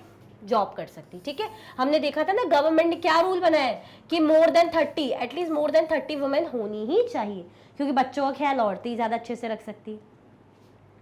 It also makes it possible for more girls to attend school. इसके कारण ये भी पॉसिबल हो जाता है कि ज़्यादा से ज़्यादा जो गर्ल्स है वो क्या कर सकती हैं? स्कूल अटेंड कर सकती हैं। आया समझ में? कोई कंफ्यूजन, दिक्कत परेशानी तो नहीं? मतलब ये बता रहे हैं कि कैसे वुमेन को गवर्नमेंट ने, हम पढ़ रहे थे ना कि कॉन्स्टिट्यूशन क्या कहता है? कॉन्स्टिट्यूशन के लिए सब इक्वल है, क्या मैन क्या वुमेन, कॉन्स्टिट्यूशन के लिए सब इक्वल है। जब कॉन्स्टिट्यूशन के लिए सब इक्वल है तो यानी गवर्नमेंट ऐसा काम करेगी ना कि इक्वालिटी क्रिएट हो। तो इक्वालिटी क्रिएट करने के लिए क्या करा गवर्नमेंट ने? भाई जैसे क्रैश फैसिलिटी है जहाँ पे बच्चों का ख्याल रखा जाता है, तो ज़्यादा से ज़्यादा वुमेन वहाँ पे एम्प्लॉयड है, वहाँ पे वुमेन ज़्यादा से ज़्यादा काम करती हैं। ठीक है, ताकि वुमेन के लिए एक बाहर जाने का जरिया हो, वो काम कर सके, कुछ अर्निंग पर्पस हो। आया समझ में? कोई कंफ्यूजन, दिक्कत तो नहीं? आगे बढ़े, चल। What do you think this poster trying to say? एक ये पोस्टर है, लगाया है मैंने, आपकी बुक का ही, ऐसा नहीं कि मैंने अपनी मर्जी से लगा दिया। आपको क्या लगता है पोस्टर क्या कहना चाह रहा है? चलो मैं रीड करती हूँ, आप कमेंट में ट्राई करो कि क्या कहना चाह रहा है, क्योंकि ये तो हमारे चैप्टर का रिवीजन है। रिवीजन है दैट मीन्स हम ये पहले पढ़ चुके हैं। जब हम ये पहले पढ़ चुके हैं दैट मीन्स कि थोड़ा तो याद होगा। जिसने देखा होगा चैप्टर मेरे साथ उसको याद होगा। मैं रीड करती हूँ, नहीं भी पढ़ा हो, नहीं भी आप डायरेक्टली आप कंप्लीट चैप्टर में आए हो, कोई बात नहीं, बहुत ईजी है। मैं रीड करती हूँ, आप समझेंगे। मैं हर कहीं मौजूद, मेरी अनदेखी और नहीं संभव, कौन सी वह तुम्हारी उपलब्धि जिसमें मेरा नहीं यह भाग, औरत को चाहिए अपना अधिकार। अच्छा, अब आप इसको सुनेंगे ध्यान से, तो इसमें कह रहे हैं कि मैं हर कहीं मौजूद, एक मतलब औरत के पर्पस से देखिए, औरत के पर्सपेक्टिव से, मतलब औरत ने, ये समझिए औरत के लिए है कि औरत कह रही है, एक लेडीज़ है, एक वुमेन कह रही है कि मैं हर कहीं मौजूद, मैं हर जगह मौजूद हूँ। हमारे घर की जो लेडीज़ होती है, कोई भी काम हो, चाहे वो पापा का काम हो, चाहे वो खुद का उनका काम हो, चाहे बच्चों का काम हो, मम्मी का इन्वॉल्वमेंट रहता ही रहता है, मतलब किसी वुमेन का इन्वॉल्वमेंट रहता ही रहता है। उनके बिना तो काम हो ही नहीं पाता, ठीक है, उनका इन्वॉल्वमेंट होता ही होता है। तो मैं हर कहीं मौजूद, मेरी अनदेखी नहीं संभव, मेरी अनदेखी आप नहीं कर सकते। छोटी सी छोटी ज़रूरत हो, चाहे नाश्ते से लेके कुछ भी, ऐसा कुछ भी चीज़ें हो जिसमें मम्मी या वुमेन की ज़रूरत के बिना घर का काम हो जाए, पॉसिबल है, तो उनकी अनदेखी हम नहीं कर सकते। उनकी तो प्रेजेंस ज़रूरी है, होती ही है, मतलब नहीं चाहते हुए भी उनकी नीड हमें हो ही जाती है। वह तुम्हारी उपलब्धि जिसमें मेरा नहीं है भाग, कौन सी वह तुम्हारी उपलब्धि, मतलब वो कह रही है ऐसी कौन सी तुम्हारी उपलब्धि जिसमें मेरा कोई भाग नहीं, मतलब ऐसा तो है नहीं कि मैंने कुछ तुम्हारे लिए कुछ किया नहीं, कुछ रोल प्ले किया नहीं, मेरा भी तो पार्टिसिपेशन है उसमें, जिसमें मेरा नहीं है भाग। औरत को चाहिए अपना अधिकार। औरत को क्या चाहिए भाई? औरत को चाहिए अपना अधिकार।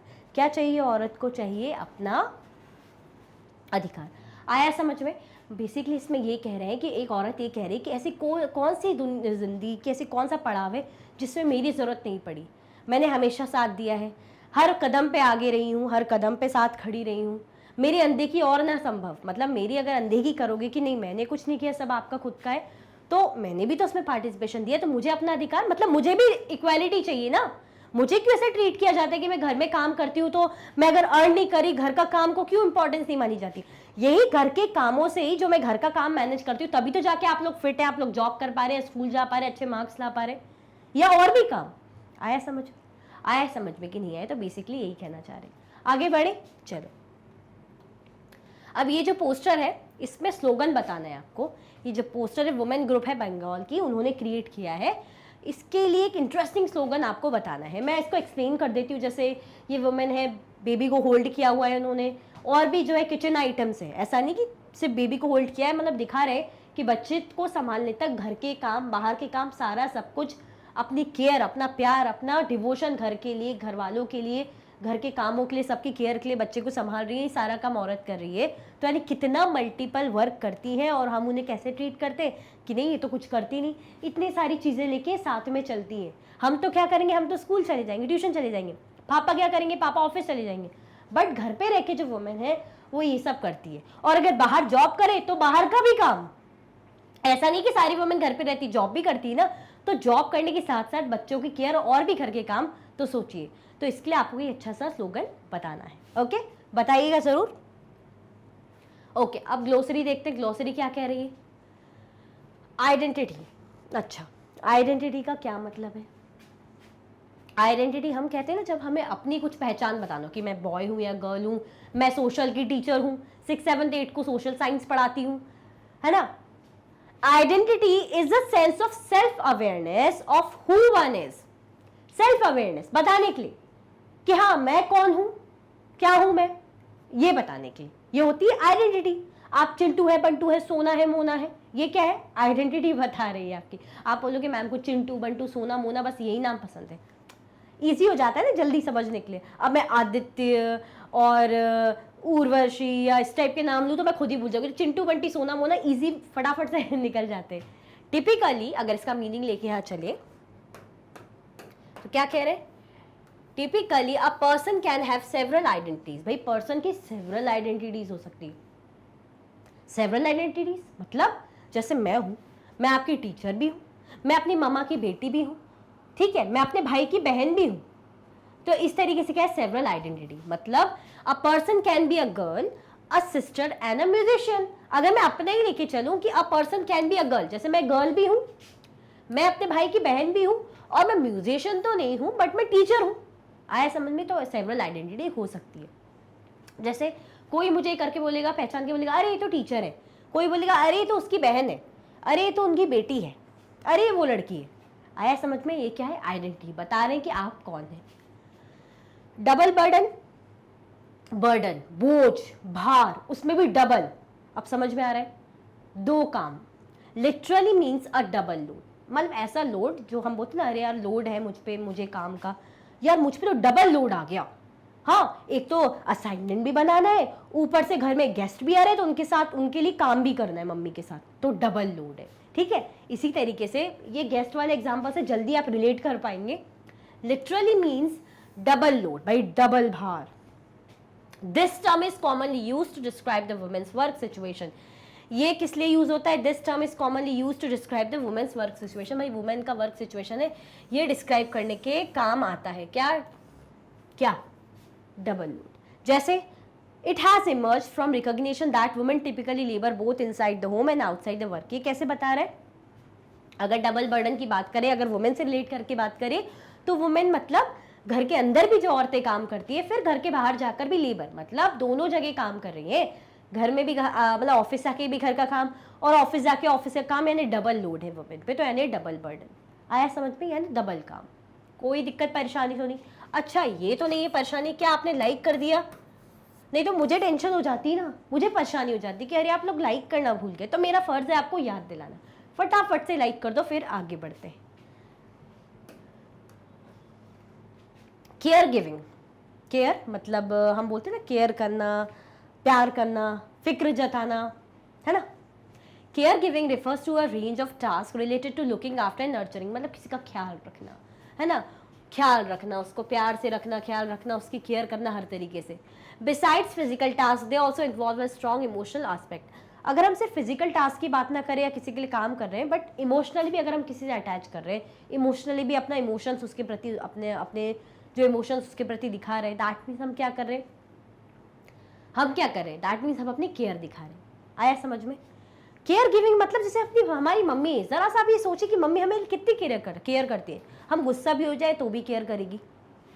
आया समझ में? D value, when someone is not given due recognition for a task or job they have done, they can be feel devalued। मतलब अगर कोई कुछ काम कर रहा है और उस काम के बदले उसको वो रिकॉग्निशन ना मिले, वो इज्जत, वो तारीफ ना मिले, तो बुरा तो लगता है, यानी डी वैल्यू। आया समझ में? मतलब अगर आप हैं, आप कमेंट में लिख रहे हैं, आंसर कर रहे हैं, और मैं बोलूं ठीक है थैंक यू सो मच, मैं ये नहीं बोलूँ कि अरे वाह आप लोगों ने कमेंट में मुझे आंसर करा, मुझे बहुत खुशी हुई, that's good, that's very good, मैं ऐसा ना करके बोलूँ थैंक यू सो मच, तो आपको लगेगा अरे हम तो एक तो आंसर कर रहे हैं, मैम ने देखा भी नहीं, तो D value. For example, if a boy has put in a lot of effort into making a special birthday gift for his friend and this friend does not say anything about this, then the boy may feel devalued। मतलब अगर आप example लेके चलें कि भाई एक boy है जो स्पेशल बर्थडे गिफ्ट बना रहा है अपने दोस्त के लिए, ठीक है, अब उसका जो फ्रेंड है उसने एक शब्द नहीं कहा, उसने कुछ भी नहीं कहा अबाउट दिस, है ना, कि देखो मैं तुम्हारा बर्थडे है, मैं तुम्हारे लिए बना के लाया हूँ, तो एक्सपेक्ट करेगा ना कि कुछ अच्छा बोलेगा। उसके फ्रेंड ने कुछ भी अच्छा नहीं बोला, उसके फ्रेंड ने कुछ भी अच्छा नहीं बोला, दैट मीन्स उसको बुरा लगेगा ना, डी वैल्यू। आया समझ में? चल मतलब वैल्यू नहीं मिलना तो यानी डी वैल्यूड ही हो गया ना। वो बना के लाया, एक्सपेक्ट कर रहा था कुछ अच्छा बोले, बट बोला ही नहीं, ठीक है, तो ये था डी वैल्यू।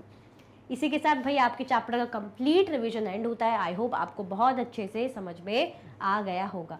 अगर आप और भी वीडियो के लेक्चर्स देखना चाहते हैं तो आप मैग्नेट ब्रेन्स के यूट्यूब चैनल, एप्लीकेशन और वेबसाइट से देख सकते हैं। ई नोट्स और ई बुक्स की लिंक आपको डिस्क्रिप्शन बॉक्स में अवेलेबल है। ये हाई क्वालिटी के कोर्सेज हैं जो कि 100% फ्री आपको अवेलेबल है। आप हमें अदर प्लेटफॉर्म पर भी फॉलो कर सकते हैं, फेसबुक, इंस्टाग्राम, एक्स, टेलीग्राम और व्हाट्सएप पे। ज़्यादा से ज़्यादा लाइक कीजिए, ज़्यादा से ज़्यादा शेयर कीजिए और चैनल को सब्सक्राइब करना बिल्कुल भी ना भूलें। अपना ख्याल रखें। Thank you so much for watching.